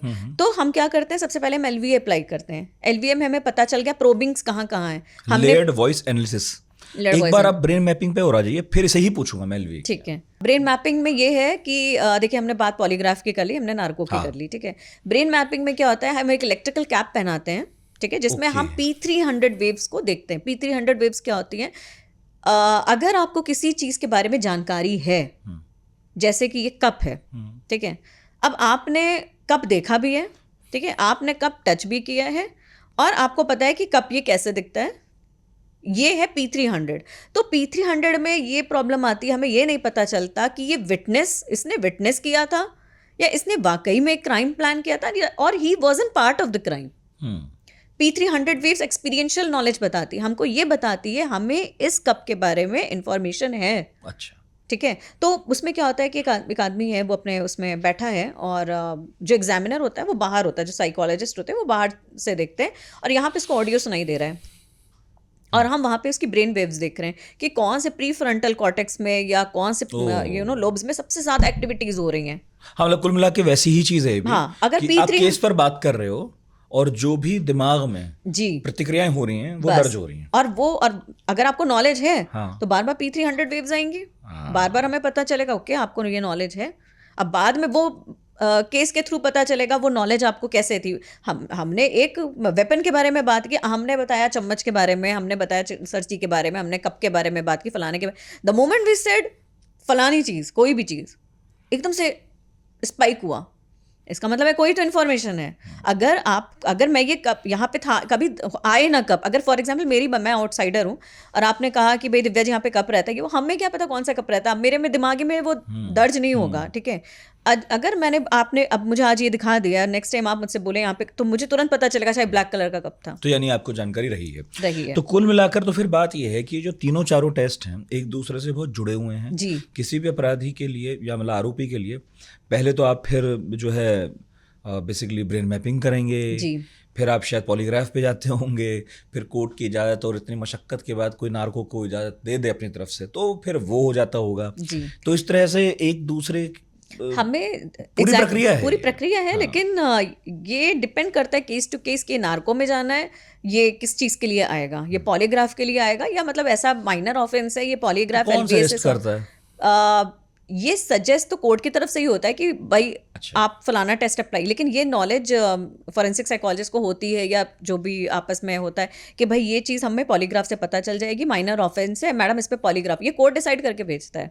अच्छा, नहीं कि कोर्ट से केवल मांग भी होती है ना, मांग भी होती है, करते हैं एजेंसीज करती हैं। जी बिल्कुल, जैसे तो हो सकता है आप जैसे एक्सपर्ट से बात करके मांग करते हो कि मैम इसमें क्या कर लें कि पता चल जाए इसका। बिल्कुल होता है, ऐसे डिस्कशंस भी होते हैं। और दूसरी बात है कि माइनर ऑफेंसेस के लिए फॉर एग्जांपल है कि एक मान लीजिए कोई कॉर्पोरेट रिलेटेड भी आया, छोटा ऑफेंस है, उस पर भी हमने पहले LV अप्लाई किया, फिर पॉलीग्राफ अप्लाई किया, ठीक है। हमें पता है कि रिजल्ट्स मिल सकते हैं। बहुत हीनियस क्राइम है, बहुत कॉम्प्लिकेटेड है, समझ ही नहीं आ रहा कि भाई हुआ क्या होगा, एविडेंसेस टेम्पर्ड हो चुके हैं। अब जैसे निर्भया का आप देख लीजिए कि बहुत अरे निर्भया कह रही हूँ, उसका आरुषि वाला टेम्पर्ड हो चुके हैं एविडेंसेस। एक बॉडी कूलर में मिली है हेमराज की, यहाँ पे ऐसा हो गया है, कोई क्ल्यू नहीं समझ में आ रहा क्या हुआ होगा क्या नहीं हुआ होगा, और बहुत सारी चीज़ें। तो इन केसेस में फिर होता है कि भाई नार्को अप्लाई की जाए, सब कुछ ही करो, सब कुछ करो अप्लाई इसमें। तो फिर तो अब बात करते हैं LVA की, लेयर्ड वॉइस एनालिसिस, है ना। और दुबई पुलिस और अबू धाबी के मिनिस्ट्री ऑफ डिफेंस को इसकी ट्रेनिंग दी आपने जी। अब बताइए क्या है फिर ये। जब मैं एस्पायर सॉल्यूशन में काम कर रही थी, मैंने 2021 में ज्वाइन किया था एस्पायर सॉल्यूशंस, और फिर ये हुआ कि भाई दुबई पुलिस LVA पे काम कर रही है, या LVA पे काम आप तो ये नया वहाँ पे लॉन्च हुआ था LVA लेयर्ड वॉइस, इसी के लिए मुझे बुलाया गया था वहाँ पे। तो फिर उन्होंने कहा कि भाई आप ट्रेनिंग दीजिए हमारी तरफ से, एस्पायर सॉल्यूशंस की तरफ से आप ट्रेनिंग देने जाएंगी। मैं ठीक है जी। तो मैंने दुबई पुलिस को दिया ट्रेनिंग, और उसके बाद फिर कुछ केसेस में भी वो बुलाते रहे कि हाँ भाई आप देखो हिंदी में है या हमारे उसमें नहीं आ रहा है, तो भाई वहाँ पे भी हेल्प किया। फिर उसके बाद ministry of defence Abu Dhabi बोल भेजा इन्होंने, और वहाँ पे मैंने ट्रेनिंग दी LVA में क्या होता है, ऑनलाइन मोड क्या होता है, ऑफलाइन मोड क्या होता है, कैसे पकड़ते हैं, क्या पकड़ते हैं, कहाँ पे क्या होता है क्या नहीं। तो होता क्या मैम, हमें भी समझाइए थोड़ा सा। लेयर्ड वॉइस एनालिसिस एक एकॉस्टिक टेक्नोलॉजी है। एकॉस्टिक टेक्नोलॉजी मतलब आपके वॉइस से रिलेटेड है, आपके गले से जो आवाज़ आ रही है। तो लेयर्ड वॉइस एनालिसिस जो है इजरायली कंपनी ने बनाया है, नेमेसिस्को है, और आमिर लिबरमैन इसके फाउंडर हैं। और ये बहुत सारे मैथमेटिक्स और एल्गोरिथम्स के बाद ये बनाया गया।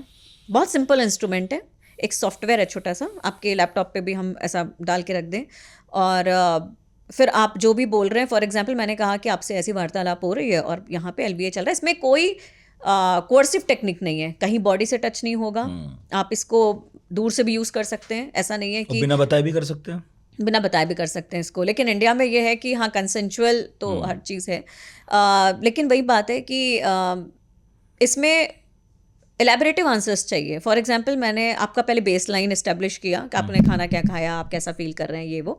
उसके बाद फिर मैंने बात करनी शुरू की कि भाई आपने पहले कि आपने कभी झूठ बोला है क्या, ना इस तरह से। तो वो पहले हम देख लेते हैं कि क्या एक्टिविटी हो रही है उस तरीके से।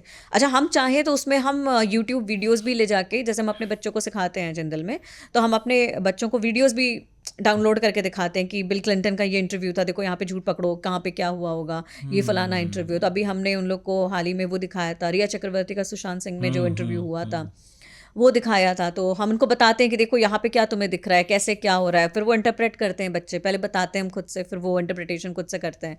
तो इस तरीके की चीज़ें होती हैं लेयर्ड वाइज एनालिसिस में। और सबसे बड़ी बात है लेयर्ड वाइज एनालिसिस में, अगर आप शांत भी हैं, फॉर एग्जांपल मैंने आपसे पूछा कि भाई कल ये क्राइम हुआ था और आप कहाँ थे, क्या कर रहे थे उसमें, आप चुप हैं 2 मिनट, तब भी वो बैकग्राउंड में काम कर रहा है। वो पकड़ता क्या है पर? वो पकड़ता आपका झूठ है। तो जैसे कैसे? झूठ मतलब झूठ, मैं अगेन तो झूठ नहीं पकड़ता है। वो ये बताता है कि कोई जो आप कह रहे हो हाँ। उसमें कोई तो मिस इन्फॉर्मेशन है, वो जैसे पूरा बताता है आपको। अगर मेरे पास है नहीं, मैं दिखाती। अच्छा, आप ऐसा कह रही हैं क्या कि जैसे नॉर्मल सवालों के जवाब मैं जिस आरो अवरो के साथ दे रहा हूँ, जो मेरी टोन है, उसमें अगर थोड़ा बहुत ऊपर नीचे हो गया होता है तो वो पकड़ता होगा कि पहला जवाब तो जी साहब इस गति पे था और इसमें अब कुछ अवरुद्ध हो रहा है। अब जैसे मैं वही केस आपको फिर से बोलूंगी जो मैंने बताया आपको कि वो उस आदमी ने खुद जाके पुलिस रिपोर्ट लिखवाई थी कि भाई क्या कहते हैं, मेरी बीवी फलाने टाइम से लापता है। ये उसने खुद रिपोर्ट लिखवाई थी और मर्डर भी उसी ने किया था, ठीक है। अच्छा, वेपन उसने फादर के बेड के नीचे छुपाया है। तो जब बीवी के बारे में भी बात हो रही है, ही वॉज वेरी कॉन्फिडेंट कि यार मैंने तो रिपोर्ट लिखवाई, पुलिस तो मुझ पर शक करेगी नहीं। बच्चों के बारे में बात हो रही है, बीवी का फ़ोन नंबर दे रहा है तो भी बात हो रही है, सब बढ़िया चल रहा है, बिल्कुल LVA कह रहा है, बिल्कुल परफेक्ट जा रहा है सब कुछ। द मोमेंट वी आज कि भाई फादर का क्या है, कैसे क्या, जैसे नंबर पूछा गया तो उसको वो लग गया कि अरे नंबर कैसे, पापा में फंस जाएंगे, you know father will also be in the same case. अच्छा, फिर वेपन के बारे में पूछा गया अगेन, तो वो बता देता है। तो उसमें कुछ कुछ बार्स होते हैं, जैसे कॉग्निटिव डिसोनेंस होता है उसमें, कि आपने कुछ बोल तो दिया, नाउ यू आर रिग्रेटिंग। अच्छा, उसमें है कि आप अपने दिमाग में बहुत ज़्यादा जोर डाल रहे हैं। एंटिसिपेटरी, कभी कभी लॉयर्स आपको प्रिपेयर करके लाते हैं कि भाई देखो ये क्वेश्चन तो तुमसे पूछा जाएगा और अगर ये क्वेश्चन पूछा गया तो इसके बाद ये भी पूछा जा सकता है। एंटिसिपेटरी, तो आप ऑलरेडी एंटिसिपेट कर रहे थे ये क्वेश्चन जो भी मैंने पूछा, तो वो लेयर्ड वॉइस एनालिसिस में लिख के आ जाएगा एंटिसिपेटरी, जबकि अभी आपने बोला ही नहीं है कुछ, अभी मैंने सिर्फ क्वेश्चन पूछा है और आप जवाब देना आपने शुरू ही किया है। अच्छा, बस और अभी बोल भी नहीं रहा, दिमाग में ही जवाब फ्रेम कर रहा है। एंटिसिपेटरी आ रहा है वो, क्योंकि वो बता रहा है ये पॉज कितनी देर का है, ये क्यों पॉज लिया गया है, ये क्यों पॉज यहाँ पे।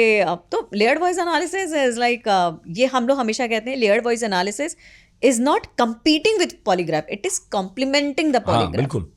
तो हम लेयर्ड वॉइस एनालिसिस से प्रोब्स निकाल लेते हैं कि भाई कुछ तो गड़बड़ है फादर में। तो इसीलिए हमने क्रिमिनल इन्वेस्टिगेशन में ये केस अब समझ पाएंगे मैंने क्यों रेफर किया था, क्योंकि यहाँ पे जब हम काम कर रहे थे हमें तो प्रोब्स पता चल रहे थे, लेकिन उस प्रोब पे जब हम फिर काम कर रहे थे, फॉलोअप्स कर रहे थे, हमें बहुत डिस्क्रिपेंसीज आ रही थी। भाई वो प्रोब मिल गया है, वो जिस गार्डन की बात हो रही है, क्रिमिनल इन्वेस्टिगेशन को बोलो उस गार्डन पे जाएं। हाँ, वहाँ खोदें, वो उनका काम। उन्होंने वहां पे जब वहां पे इन्वेस्टिगेशन किया तो निकला जो उनको चाहिए था। कोई ऐसा केस जो आपने इसी तरह से जो है इन्वेस्टिगेट तो नहीं कहूँगा आपका मैं लेकिन इस तरह की जांच में आप रही हों शामिल, और कुछ खुला हो और आपको आज तक वो याद आता हो कि कितना मुश्किल था, पर मेरी वजह से देखो यार सॉल्व हो गया, या इस टूल के सॉल्व हो गया। मुझे तो यही दुबई का केस एक याद आता है कि भाई हम ये केस ऐसा था जो बहुत टाइम से पेंडिंग चल रहा था। ये कॉर्पोरेट केस था और बहुत टाइम से पेंडिंग था, और उसमें इंडियन लेडी इन्वॉल्व थी और जो ओनर था वो भी इंडियन ही था। और ये मतलब बहुत ज़्यादा डिस्कस नहीं करूँगी केस को मैं। तो अच्छा, उसके बाद ये हुआ कि भाई उन लोगों ने मुझसे सिर्फ ये केस डिस्कस किया था कि मैम ये भी एक केस है, आप देख लो कि भाई ये, और बहुत फ्री टाइम में मैंने वो केस सुना था, क्योंकि आई वाज लाइक कि मैम आप वो केस दे दो मुझे, मैं सुन लेती हूँ। अच्छा ठीक है, वो भी कर लो आप, ये वो करके थोड़ा। जब वो केस सुना मैंने, अच्छा केस सुने, पर मेरा दिमाग बहुत डिस्टर्ब हो गया, क्योंकि वो केस था भी बड़ा अजीब सा, तो डिस्टर्ब हुआ। फिर उस दिन मैंने कुछ नहीं बोला। सो आई टुक माई 24 आवर्स टू, जब मैं कुछ भी कर रही हूँ, मैं खाना भी खा रही हूँ, वो दिमाग बैकग्राउंड में वो चल रहा है केस कि भाई क्या रहा होगा क्या। अच्छा, फिर वापस से जाके मैं नेक्स्ट डे गई, मुझे वापस से LVA का रिकॉर्डिंग खोल के दो। तो उन्होंने कहा कि मैडम बहुत इंटरेस्टेड है इस केस में लग रहा है। फिर रिकॉर्डिंग खोल के दिया, प्रोब पता चला कि भाई गार्डन का प्रोब आ रहा है, कुछ गार्डन में है। तो मैंने उनसे पूछा क्या गार्डन है क्या, उन्होंने कहा बैकयार्ड है मैम इनका। तो मैंने कहा कि अच्छा। तो फिर उसके बाद वो फॉलोअप्स के लिए आई और फॉलोअप्स की भी रिकॉर्डिंग सुनी हमने, लेकिन बहुत कॉम्प्लिकेटेड केस था इसलिए इसको वो उन्होंने साइड कर दिया था, साइड दुबई में ही। दुबई पुलिस भी सॉल्व नहीं कर पाई। इन लोगों को था कि भाई ये पता नहीं मैम ये क्या ही है, मतलब तो समझ में नहीं आ रहा ये क्या मतलब चक्कर है। तो ये वो वाला केस नहीं है ना जो आपने हत्या वाला बताया अभी? नहीं, अच्छा, वो अलग है, ये कॉर्पोरेट केस है। अच्छा। हाँ, तो फिर हमने बोला कि अच्छा ठीक है। तो फिर मैंने बोला कि मैम इसको क्रिमिनल इन्वेस्टिगेशन में दी। अच्छा, क्रिमिनल इन्वेस्टिगेशन कैसे? जब मैं आती थी दुबई पुलिस में अंदर घुसते थे, पहले क्रिमिनल इन्वेस्टिगेशन पढ़ता था, फिर फॉरेंसिक ये पढ़ता था आपका क्रिमिनोलॉजी डिपार्टमेंट। तो मुझे लगा, मैंने कहा यार ये क्रिमिनल इन्वेस्टिगेशन में जाना चाहिए, इसको क्रिमिनल इन्वेस्टिगेशन डिपार्टमेंट ज़्यादा अच्छे से करेगा, वो जाकर करेगा तो ज़्यादा समझ में आएंगी चीज़ें। और बाद में पता चला कि बैकयार्ड में मिला कुछ, तो मुझे लगा कि, तो उन्होंने कॉल किया कि ma'am we are really thankful to you कि भाई आपने पकड़ा। तो मैंने कहा कि क्योंकि वो प्रोब्स बार बार गार्डन की तरफ, पूरी चीज़ें सही, ऐसा नहीं है कि सिर्फ गार्डन पे ही प्रोब आ रहे थे, प्रोब कई चीज़ों पे आ रहे थे, इसलिए मुश्किल हो रहा था कि प्रोबिंग्स हैं कहाँ कहाँ पर। मैंने कहा आप गार्डन करो मैम, इस तरह से चीज़ें होंगी। और यहाँ पे, और ये हमारा केस ही नहीं है, ये क्रिमिनल इन्वेस्टिगेशन का केस है, आप उनको बोलो। तो उन्होंने कहा ठीक है, वो जांच शुरू हुई और विद इन मंथ और 15 डेज में वो केस। तो बड़े तिरछे मिर्छे केस सॉल्व हो सकते हैं बेसिकली। होते हैं बिल्कुल, अगर आपका एक्सपर्टीज़ है। यहाँ पे ये चीज़ बहुत मायने रखती है, अगर आपको पॉलीग्राफ का एक्सपर्टीज़ है तो आप, अगर एक्सपर्टीज़ हो अपने एरिया के, तो आप कर लोगे कुछ ना कुछ, तो केस अपना सॉल्व कर। लेकिन यही बात है कि ये चीज़ होना बहुत इंपॉर्टेंट है। मैं LVA के एक्सपर्ट हूँ, अगर मेरे सामने पॉलीग्राफ आता है तो मुझे लगता है कि हाँ थोड़ा सा कि भाई मुझे थोड़ा हेल्प चाहिए या थोड़ा असिस्टेंस चाहिए वहाँ पे। बट LVA में I am very much confident कि हाँ, तो आपकी एक्सपर्टीज LVA। हाँ, तो सबका अपना एक्सपर्टीज होता है। मुझे लगता है आपका जिस पे एक्सपर्टीज हो, उस चीज़ को एक टूल अपना समझ के आप उस पे ही आगे काम करें। जी, आपका पेपर है जो कोट कर रहा हूँ, आपने डार्क इमोशनल इंटेलिजेंस पर रिसर्च की है। जी, ये आइडिया कि कुछ यंग लोग इमोशनल इंटेलिजेंस को मैनिपुलेशन के लिए यूज करते हैं जी, और यह डेविएंट बिहेवियर से जुड़ा है। इसे थोड़ा एक्सप्लेन कीजिए, क्या है ये, कितनी जल्दी किसी बच्चे में डिटेक्ट हो सकता है, क्या है ये बेसिकली? तो पहले तो आपको बताती हूँ कि इमोशनल इंटेलिजेंस क्या होता है। इमोशनल इंटेलिजेंस होता है, इसके 5 कंपोनेंट्स होते हैं। इमोशनल इंटेलिजेंस का मतलब, अगर लेमैन में मैं बताऊं, अपने आप को समझना, दूसरों को समझना, अपने रिलेशनशिप को दूसरों से एम्पथाइज करना, ये एक इमोशनल इंटेलिजेंस होता है। एक आदमी तभी सक्सेसफुल हो सकता है अगर उसके अंदर इमोशनल इंटेलिजेंस है। लेकिन हर चीज़ का एक बेंचमार्क होता है। जैसे अगर आपका हीमोग्लोबिन, आप कह दोगे डॉक्टर से जी मेरा 25 आ गया हीमोग्लोबिन, मैं तो बड़ा तंदुरुस्त आदमी हूँ, गलत है। एक बेंचमार्क, हर चीज़ का एक बेंचमार्क होता है ना। अगर थायराइड की आप बात करें, हर डिजीज़ की एक बेंचमार्क है। उस कहते हैं कि विटामिन D अगर इतना है तो नॉर्मल है, आप रेंजेस देखते होंगे ना। इमोशनल इंटेलिजेंस का भी एक रेंज है, ठीक है। इतने से इतना ही सक्सेसफुल होता है। लोग कहते हैं जी हाईली इमोशनल इंटेलिजेंट बना दो। अरे भाई, बच्चे को बचपन से इमोशनल इंटेलिजेंस, वो क्या होता है? Dark emotional intelligence. वो शेड जो आप सोच भी नहीं सकते, है ना।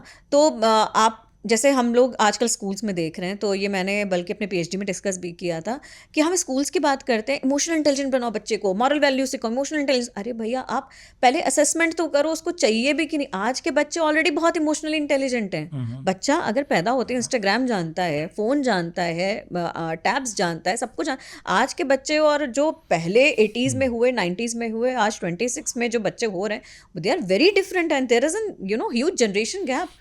और आप ये देखिए कि आजकल के बच्चे हर चीज़ सीख जा रहे हैं यूट्यूब से, हर चीज़ उनको पता है, ऑलरेडी इन्फॉर्मेशन है ना। आप 8 साल के बच्चे से, बच्चा आप उसको नहीं समझ सकते, क्योंकि आजकल हम खुद पढ़ाते हैं यूनिवर्सिटीज़ में, हम जानते हैं। मतलब मैं ये नहीं कह रही हूँ, क्रिटिसाइज़ कर रही हूँ, ये जनरेशन अच्छी भी बहुत है, बहुत ही अपफ्रंट हैं। जो हम लोग कह नहीं पाते थे, बोल नहीं पाते थे, ये बच्चे बड़े अपफ्रंट होके बोलते हैं। और अगर इन्हें नहीं पसंद है, वो मुंह पे बोलते हैं नो। हम लोग को ज़माने लग गए नो सीखने में कि भाई नो कैसे बोला जाता है। ये बच्चे जानते हैं इनको कहाँ पे नो बोलना है। दे आर वेरी वोकल, इनको नहीं समझ में आ रहा, मैम आप बहुत बेकार पढ़ा रहे हो, सो हम बहुत अच्छी चीज़ें भी हैं इनमें जो हमें लगता है कि यार हमें सीखनी चाहिए। और कहीं ना कहीं, और तो हाँ, इमोशनल इंटेलिजेंस की बात कर रहे थे। तो इमोशनल इंटेलिजेंस ये होता है कि हमें अपने बारे में जागरूक हैं, हम दूसरों के बारे में जागरूक हैं, सराउंडिंग्स के बारे में जागरूक हैं, और एम्पथाइज कर रहे हैं, ठीक है। तो एक बच्चा अगर किसी जानवर को मारता है और जानवर चिल्ला रहा है, एक बच्चा मज़े ले रहा है, अरे वाह जानवर चिल्ला रहा है।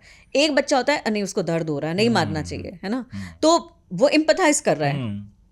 और जो मज़े ले रहा है उसको तो ये है कि यार, फिर आप समझ लो किस तरह की पर्सनालिटी। आजकल पेरेंट्स क्या कहते हैं, अरे बच्चा है जाने दो, वो तो बच्चा नहीं है, वो आप उसको क्या सिखा रहे हो। मतलब इस तरह के एम्पथाइज करना बहुत इंपॉर्टेंट है। ये होता है emotional intelligence. Dark emotional intelligence, मैं आज आपके सामने बैठी हूँ और मैं वही बोलूँ जो आप सुनना चाह रहे हो। मतलब कि हाँ, मेरी अच्छी बॉन्डिंग हो जाए, मुझे कल दूसरे पॉडकास्ट से बुलाया जाए, मेरा बहुत नाम हो जाए, ठीक है?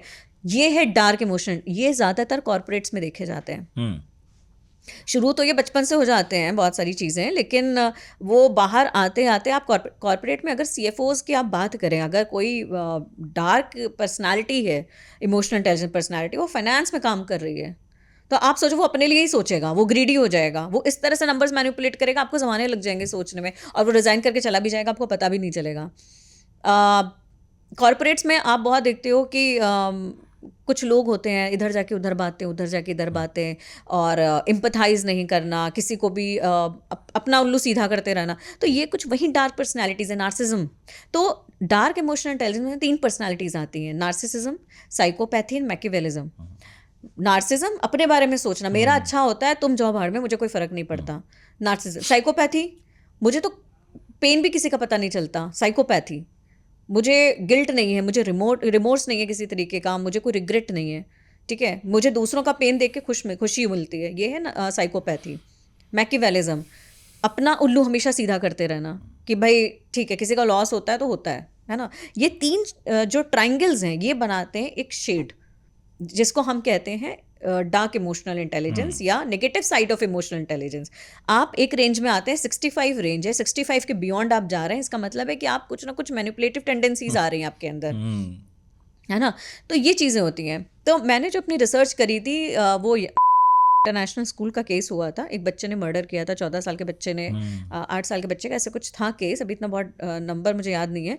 और जब ये केस हुआ उस समय I was about to start my PhD. ये रेयान का केस आया, मुझे लगा कि अरे यार बच्चे कब से ये, अच्छा उसके बाद दूसरा केस आया कि लखनऊ का केस था इनफैक्ट, कि 10 साल के बच्चे, नहीं 10 साल तो मैं ज़्यादा बता रही हूँ, मेरे ख्याल से 8 साल के बच्चे ने 6 साल या 4 साल की लड़की को सेक्सुअली, क्या बोलते हैं, लखनऊ का स्कूल का केस है, और उसको मॉलेस्ट करने की कोशिश की।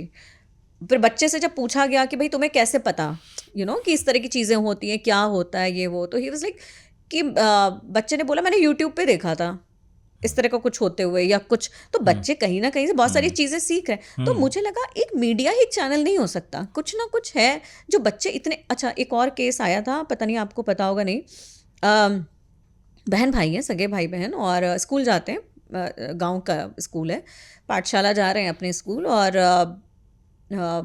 भाई बहन में लड़ाई होती है, और माँ ने जो है वो बहन को बहुत तारीफ़ करती रहती है, भाई की ज़्यादा तारीफ़ नहीं मिल रही है, और इसके अंदर इतना ज़्यादा वो आ जाता है कि भाई मेरी बहन को ही प्यार मिल रहा है सारा, मुझे प्यार नहीं मिल रहा है, इस तरीके की चीज़ें आती हैं। और वो कहता है कि बहन को तुझे मैं सबक सिखाऊंगा करके ऐसा, और वो नेट पे पढ़ता है कि कैसे कैसे मर्डर किए जा सकते हैं, क्या मोडस ऑफ ऑपरेंडी हो सकता है, किस तरीके से। अच्छा वो स्कूल जाते हैं दोनों भाई बहन साथ में, और ये बहन को पत्थर से सर फोड़ के, कुचल के, मैश करके प्रॉपर, और बॉडी को मिट्टी विट्टी खोद के अंदर डाल के जो भी अपना करना कराया, चला गया। अच्छा स्कूल से अकेले वापस आता है, माँ पूछती बेटा बहन कहाँ है, तो अब उसकी एक्स्ट्रा क्लास थी, वो रुक के आएगी भी। शाम हो गई, रात हो गई, कुछ पता नहीं चल रहा है बहन का। तो ये हुआ कि भाई चलो ढूंढते हैं, पुलिस रिपोर्ट हुई फलाना। अच्छा कुछ कैमरेज इंस्टॉल थे उन जगहों पर, कहीं पर, तो स्कूल जाते समय लड़का अकेले ही दिखा वहाँ पर, मतलब ये नहीं पता चला कि बहन का थी, लेकिन स्कूल जाते थे। तो पुलिस ने फिर बच्चे को बहला फुसला के पूछने की कोशिश की, बेटा बताओ कैसे, तुम तो स्कूल जा रहे थे तो भी बहन नहीं थी, क्या हुआ क्या नहीं हुआ।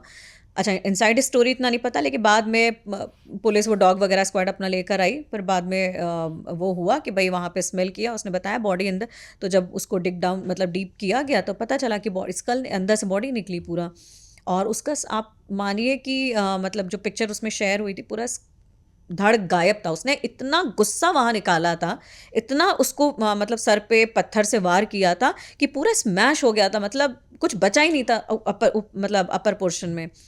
तो आप ये देखिए कहीं ना कहीं गुस्सा आ रहा है। रेयान इंटरनेशनल का जो केस था, तो ये भी बहुत इंपॉर्टेंट है कि हम जैसे फॉर एग्जांपल उस बच्चे ने एक पर्टिकुलर टारगेट क्यों सेलेक्ट किया, भाई वो किसी और बच्चे को, उस समय 2-3 बच्चे घुसे थे बाथरूम के अंदर, उसने एक पर्टिकुलर ही टारगेट क्यों किया।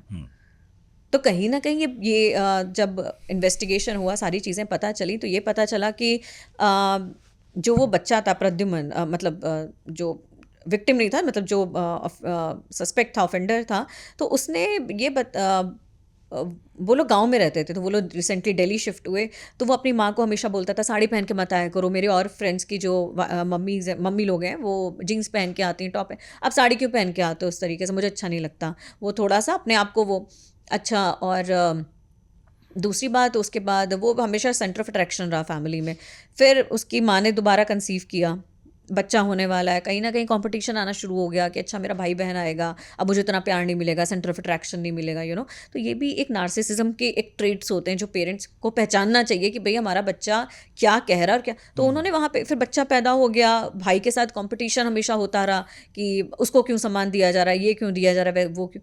तो इस तरीके की चीज़ें हमेशा जेलेसी होती रही, प्रॉब्लम। और जब उसने टारगेट किया तो उस उतने ही एज के बच्चे को किया, बिकॉज उसने बोला he was looking like my younger brother, that is why I targeted him. I could have वो किसी और को भी मार सकता था, लेकिन उसने पर्टिकुलर टारगेट ही सेलेक्ट किया बिकॉज। तो ये चीज़ें होती हैं, काफ़ी केसेस सुनने में आए, तो मुझे ये लगा कि यार ये जानना बहुत ज़रूरी है कि बच्चे इतने हीनियस क्राइम कब से करने लगे।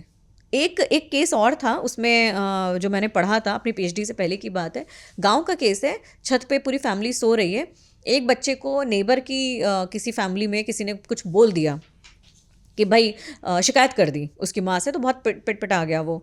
तो उसने फिर क्या किया कि तुझे मैं मतलब ऐसे कि भाई जो भी है, उसने रात में फैमिली छत पे सो रही है, उनका न्यूली बॉर्न बेबी था, उसको ले जाके पानी की टंकी में डुबो के, ये केस सारे केस गूगल पे अवेलेबल हैं, और पानी की टंकी में ले जाके उसको मार दिया। और जब ये जुवेनाइल जस्टिस में दिल्ली में आया था ये केस, और वहाँ पे ये था कि भाई बेटा तुमने क्यों मारा, इस तरह से क्यों किया।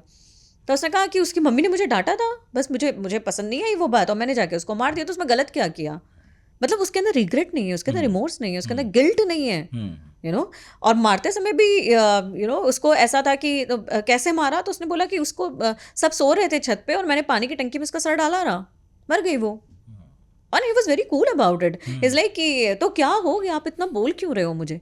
अच्छा, इससे मुझे याद आया, अभी एक केस आया था जिसमें एक इंजीनियर था, उसने अपने गर्लफ्रेंड का, है ना, तो उसने कहा नहीं मारी तो दिया, आपने सुना होगा वो क्यों मार दिया अपनी गर्लफ्रेंड को, तो मारी तो दिया, क्या हो गया, मर्डर ही तो कर दिया मैंने, तो इस तरह के स्टेटमेंट्स आते हैं। तो आपको सोचना चाहिए किस तरह की पर्सनालिटीज़ है, जो हम डार्क इमोशनल या डार्क इमोशनल इंटेलिजेंस की बात करते हैं, ये वही है। तो आप ये कह रही हैं कि शुरू से, बचपन से वो डिटेक्ट करना चाहिए, वो समझना चाहिए, और फिर अगर कुछ पकड़ में आए तो कम से कम वहाँ से फिर हटाना चाहिए, उसे आप एक्स्ट्रा ध्यान दें, समझाएं। हाँ, और कई बार वो आप ध्यान ही नहीं देते, शायद इसलिए उसकी पर्सनैलिटी एक मतलब एलियनेशन बनती है, या फिर कुछ खास लोगों के साथ वो घूम रहा है, अपने दोस्तों के साथ वहीं बनती रही। एग्जैक्टली, आप तो कभी बात ही नहीं कर रहे हो। और सबसे बड़ी बात है कि अगर हम लोग स्कूल्स की बात करते हैं, तो स्कूल में ये है कि इमोशनल इंटेलिजेंस ट्रेनिंग हो रही है, पेरेंट्स भी आइए, बच्चे भी आइए, इमोशनल इंटेलिजेंस ट्रेनिंग हो रही है। तो भाई पहले चेक तो करो किसको चाहिए इमोशनल इंटेलिजेंस। कहीं ऐसा तो नहीं है जो ऑलरेडी 65 के रेंज में आप उसको, उसके हाथ में वेपन दे रहे हो आप। भाई आपने क्लास में ये भी, वो हो तो और खतरनाक है, ऊपर चला जाए वो तो बहुत खतरनाक नीचे है, और खतरनाक है। बिल्कुल। नीचे वाला तो वो सोचेगा कि रिमोट्स और ये वो, और ऊपर वाला जो है वो तो कहेगा कि भाई तुम्हें सही टाइम पे, है ना, ऐसा। तो जैसे आपने देखा होगा, हम लोग के टाइम पे भी क्लास मॉनिटर्स हुआ करते थे, एक दब्बू बच्चा होता था क्लास में, तो वो दब्बू बच्चा शरारत नहीं करता था, शरारती बच्चा करता था, लेकिन क्लास मॉनिटर उसका नाम ना लगा के इसका नाम लगाती, ये दब्बू है, ये मार भी खा लेगा, ये सब कुछ कर लेगा, है ना। तो हाई इमोशनल इंटेलिजेंस या जिनके हम डार्क शेड्स की बात करें, वो मॉनिटर उस बच्चे के पास है कि वो काम करके भी उस पर नाम लगा दे रहे हैं, ठीक है। और जो दब्बू वाला है वो लो इमोशनल इंटेलिजेंस है, वो बात ही नहीं रख पा रहा है अपनी कि भाई मुझे कहना क्या है, मुझे वो मार भी खा ले रहा है ना। तो इस तरह की चीजें होती हैं। तो शुरू से ध्यान रखें, तो फिर आप सोसाइटी में कैसे नागरिक बाद में पैदा करोगे, ये शुरू से ही जरूरी है। बच्चों को क्लोजली मॉनिटर करना बहुत इंपॉर्टेंट है। पेरेंट्स ये कह देते हैं ना, अरे बच्चा है, मार दिया तो क्या हुआ, बहन को मार दिया या जानवर को मार दिया, नहीं, वो आपको इशारा कर रहा है, अपनी पर्सनालिटी के बारे में बता रहा है, और आपको अभी से करेक्ट करना बहुत इंपॉर्टेंट है। और स्कूल्स की भी रिस्पॉन्सिबिलिटी है, without imparting them a training of emotional intelligence, you need to assess, you need to check whether they actually need emotional intelligence और नॉट, राइट। मेरा आखिरी सवाल पॉडकास्ट के अंत में, क्रिमिनल प्रोफाइलिंग ये क्या होती है? इसके बारे में भी बहुत सुना है हमने, टीवी शोज में, वेब सीरीज में, इसे मतलब ये कितना इम्पोर्टेंट है, होता क्या है ये?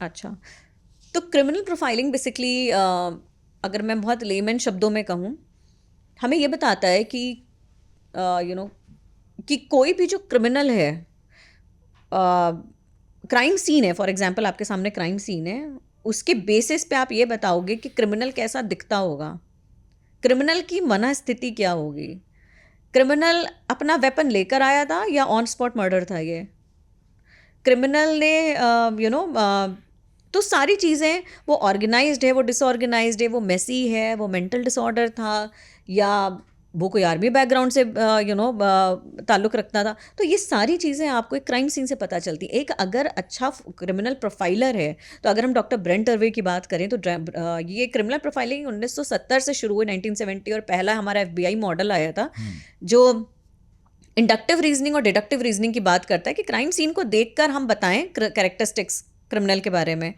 और कभी कभी क्रिमिनल को देखकर भी क्राइम सीन की कैरेक्टरिस्टिक्स पता चलती हैं कि ये ऐसा इसने किया होगा, क्योंकि दोनों वाइस वर्सा हैं, है ना। तो कई मॉडल्स आए, फिर हमारे इन्वेस्टिगेटिव मॉडल्स आए जिन्होंने कहा कि जी इन्वेस्टिगेशन बहुत इंपॉर्टेंट है प्रॉपर तरीके से, फिर क्लिनिकल मॉडल्स आए जो कहते हैं जी मेंटल डिसऑर्डर्स की बात करी जाए, फिर हमारे बहुत लास्ट मॉडल अभी आया है जो हमारा डॉक्टर ब्रेंट टर्वे का मॉडल, जो कहता है assumptions पे काम नहीं करना, आपको एविडेंसेस पे काम करना है। Forensic scientist and forensic psychologist should work together, should work hand in hand, कि दोनों एक दूसरे से बहुत ही रिलेटेड हैं। तो एविडेंसेस के तौर पे भी हम क्रिमिनल के बारे में बात करते हैं, ठीक है। गोली कहाँ से चली होगी, कितनी दूर से चली होगी, किसने चलाई होगी, गन किसके हाथ में थी, कौन था यहाँ पे, कौन नहीं था, सब कुछ हम वापस से मॉक क्राइम क्रिएट करते हैं और वापस से हम उन चीज़ों को करके देखते हैं। अच्छा, तो क्रिमिनल प्रोफाइलिंग मतलब अगर हम ले शब्द में बताएं तो यही है कि हम एक क्रिमिनल के बारे में, कैरेक्टरिस्टिक्स के बारे में उसके जानते हैं, वो कैसा दिखता होगा, क्या कोई बीमारी थी उसको, कोई मनःस्थिति ऐसी थी, क्या ये ऑन स्पॉट हुआ था, ये प्लान्ड मर्डर था, ये प्राइमरी क्राइम सीन है या स्टेज कहीं और, ये स्टेज किया गया है यहाँ पे। कभी कभी क्राइम होता कहीं है लेकिन दिखा इस तरह से जाता है, आप सोचेंगे ये तो प्राइमरी क्राइम सीन है, लेकिन ये तो क्राइम सीन है ही नहीं, यहाँ पे तो उसको स्टेज किया गया है इन सच अ वे कि आपको, हमें ये लगे कि भाई ये क्राइम सीन है, लेकिन बॉडी कहीं और डम्प्ड है या वो सेकेंडरी क्राइम सीन है। तो बहुत सारी चीज़ें हमें क्रिमिनल के बारे में पता चलती हैं। और जैसे कि एक एग्जांपल, मुझे केस का वो नाम नहीं याद आ रहा पर्टिकुलर, वो केस में ऐसा होता है जहाँ से क्रिमिनल प्रोफाइलिंग शुरू हुई थी कि जितने भी वो मर्डर हो रहे थे वो रेलवे ब्रिज पे हो रहे थे। तो भाई सारे साइकोलॉजिस्ट परेशान या सारे इन्वेस्टिगेटर्स परेशान कि भाई कर कौन रहा है, और कोई समझ में नहीं आ रहा, कोई पकड़ में नहीं आ रहा, but it was looking like this is done by someone, somebody who is very much trend, कि भाई बहुत इस तरह से क्राइम सीन दिखता था। तो वहाँ पे फिजिशियन थे, सॉरी, एक डॉक्टर थे, वो वहाँ पे आए, उनसे पूछा गया कि भाई आपका क्या ये वो, तो उन्होंने बताया कि ये जो क्रिमिनल है ये कोई आर्मी बैकग्राउंड से होना चाहिए, इसके माउथ स्टैचेस होने चाहिए प्रॉपर, इसने ब्लेजर ज़रूर पहना होगा, और दो तीन कैरेक्टरिस्टिक्स, हाँ उसने टाई लगाई होगी, बो लगाई होगी, प्रॉपर बो होगी उसका। तो अच्छा, तो बाद में जब ये पकड़ा गया ऑफेंडर, तो वाकई में उसने बो लगाई हुई थी और वाकई में उसने ब्लेजर पहना था, and he was from the army family, और सब कुछ वैसा ही निकला। तो कहीं ना कहीं क्रिमिनल प्रोफाइलिंग है तो बहुत अनसाइंटिफिक साउंड करता है, क्योंकि हम क्रिमिनल प्रोफाइलिंग के बेस पे किसी को कैसे बता दें कि भाई ये ऐसा होगा, क्योंकि ये तो एक अजम्पशन लगा रहे हो ना आप।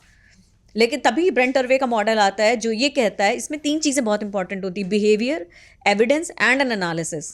बिहेवियर, जो आपको क्राइम सीन पे बिहेवियर दिख रहा है, ठीक है, कि मेसी है, ऑर्गेनाइज्ड है, डिसऑर्गेनाइज्ड है, बहुत ही जो आपका विक्टिम है, विक्टिमोलॉजी भी आती है इसमें कि विक्टिम जो है वो उसने क्यों सेलेक्ट किया होगा पर्टिकुलर टारगेट, और बहुत सारी चीज़ें, क्योंकि हर क्राइम सीन में एक सिग्नेचर ज़रूर होता है। समझने की बात होती है, कोई समझता कोई नहीं समझता, देयर इज़ ऑलवेज, क्योंकि जो क्रिमिनल्स होते हैं वो अपना सिग्नेचर जरूर छोड़ के जाते हैं, they always challenge the law enforcement कि भाई ढूंढना ढूंढ लो।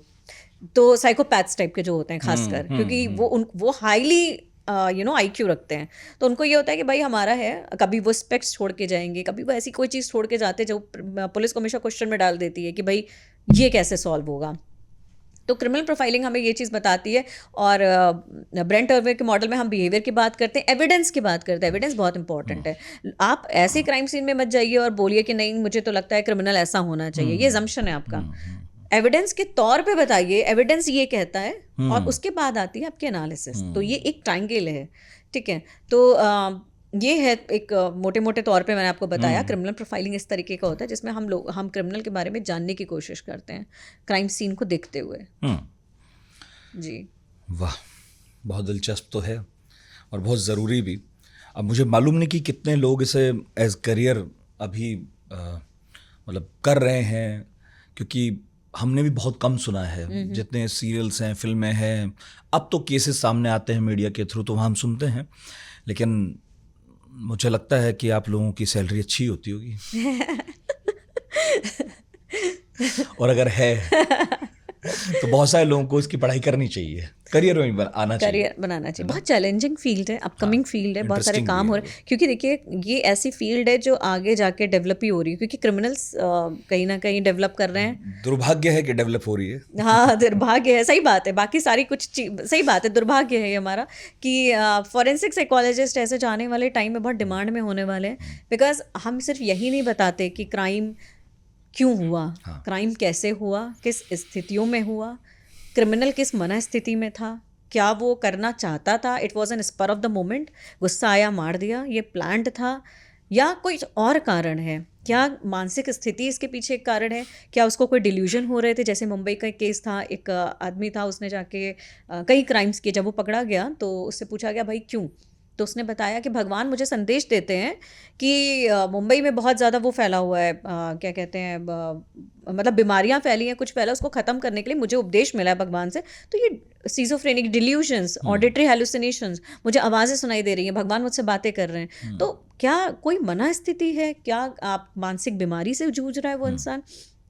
तो फॉरेंसिक साइकोलॉजिस्ट की डिमांड बहुत ज़्यादा है। कहीं ना कहीं अगर हम करेक्शन प्रोग्राम्स में आते हैं तो हम रेसिडिविज्म रेट, जिसको हम कहते हैं कि पुनः वापस ना आ जाए कहीं क्रिमिनल, मतलब बन के क्राइम करके गया, सॉरी अपनी सज़ा काट के गया और फिर कोई क्राइम करने लगा, फिर कोई क्राइम ना करने लगे, वापस ना आ जाए, वो तो नहीं उसको होना चाहिए। रिहैबिलिटेट कैसे करना है सोसाइटी में, रीइंटीग्रेट बैक इनटू द सोसाइटी। तो ये सब चीज़ें बहुत ज़रूरी है सोचना समझना, और बाकी लोग जो आना चाहते हैं इस प्रॉपर करियर में, बहुत चैलेंजिंग है। और सबसे बड़ी बात है, आपकी क्रिटिकल थिंकिंग बहुत इंपॉर्टेंट है। आप ये सोच के कि एक बायस नहीं आना चाहिए कि भी दिमाग में, मुझे तो लग रहा था ऐसा होना चाहिए, या आपका दिमाग हमेशा उस चीज़ से भिड़ता रहे कि भाई क्या हो सकता है। एक ये सब नहीं होना चाहिए अदर कि फला जाति के लोग तो ये करते ही हैं, फला धर्म के लोग तो ये कर ही नहीं सकते, स्टीरियोटाइपिंग बिल्कुल टाइप के लोग ये नहीं होते हैं, ये सब नहीं हो सकता, बिल्कुल कोई ऐसा कुछ भी नहीं कर सकता है भाई, कोई कुछ भी कर सकता है। तो एक मुझे इस बात पे एक बात याद आती है, मैं दुबई में थी, and Dubai was a very, सभी जानते हैं कि बहुत सेफ कंट्री है, बहुत परफेक्ट है वुमेन के लिए specially, and everything is so perfect. या तो ये मेरा भी अपना खुद का, तो मैंने अपने डॉक्टर शुभ्रा सान्याल मैम, ये फर्स्ट क्रिमिनोलॉजिस्ट हमारे इंडिया से हैं जिन्होंने स्केल भी निकाली है, तो मैं उनसे बात कर रही थी, मैंने बोला मैम को कि मैम मैं तो बहुत सेफ़ कंट्री में हूँ, बहुत सेफ़ है, यहाँ कुछ नहीं। तो वो हमेशा मुझे एहतियात के तौर पे बताती रहती थी, दिव्या देखो ऐसे ये वो, तो मतलब होता है, वो मेरी मेंटोर भी रही हैं, तो ऐसे रहो, अपना लेट नाइट बाहर ना रहो भाई, घर पे चली जाओ। ये उन्होंने कहा नहीं मैम आप क्यों टेंशन लेते हो, और मैं तो एकदम ये वो इंडिया थोड़ी ना ऐसे करके तो उन्होंने मुझे बोला कि Divya, being a forensic psychologist, being a criminologist, ये सेंटेंस तुम्हें कभी यूज़ नहीं करना है। Wherever there is a human, इंसान है तो क्राइम होगा, और क्राइम होगा तो तुम्हारे जैसे लोगों की ज़रूरत है तो इसलिए ये बहुत इंपॉर्टेंट है जानना। हाँ, जब से सभ्यता है तब से अपराध है, बिल्कुल, अपराध शास्त्र बना, इतना कुछ है। कैसे आप, मैं भी जब LLB पढ़ रहा था तो मैंने देखा कि पूरी किस तरह धीमे धीमे कितनी शाखाएं बनती गई हैं। हम लोग भी जब अंग्रेज़ आए तो उन्होंने किस तरह से विभाग बनाए, फिर आज हम उन्हीं का सिस्टम फॉलो भी करते हैं। अब आप जैसे लोग आ रहे हैं जो एक्सपर्ट हैं, इतने टूल्स आ रहे हैं, तो ये सब इसीलिए कि अपराध रुके, अपराध की रोकथाम हो। लेकिन फिलहाल पॉडकास्ट और लंबा नहीं करते। डॉक्टर दिव्या दुबे, आपका बहुत बहुत शुक्रिया, आप आई। Thank you so much sir, thank you. इतने विस्तार में आपने जवाब दिए, और ये आपका पहला पॉडकास्ट है। मैं तो अपनी तरफ से कह रहा हूँ बहुत अच्छा है, बाकी लोग जो हैं वो कमेंट बॉक्स में बताएंगे। Thank you so much sir, thank you, बहुत बहुत शुक्रिया आपका। इतने धैर्य से सुनने देखने के लिए आपका भी शुक्रिया। कमेंट बॉक्स खुला है हमेशा की तरह, फिर वही अपील, अच्छा लगे बुरा लगे, तारीफ करनी है या फिर आलोचना, खुल के कीजिए, कमेंट सारे पढ़ते ही हैं हम। पढ़ाकू नितिन के इस एपिसोड से जुड़ने के लिए एक बार फिर बहुत बहुत शुक्रिया।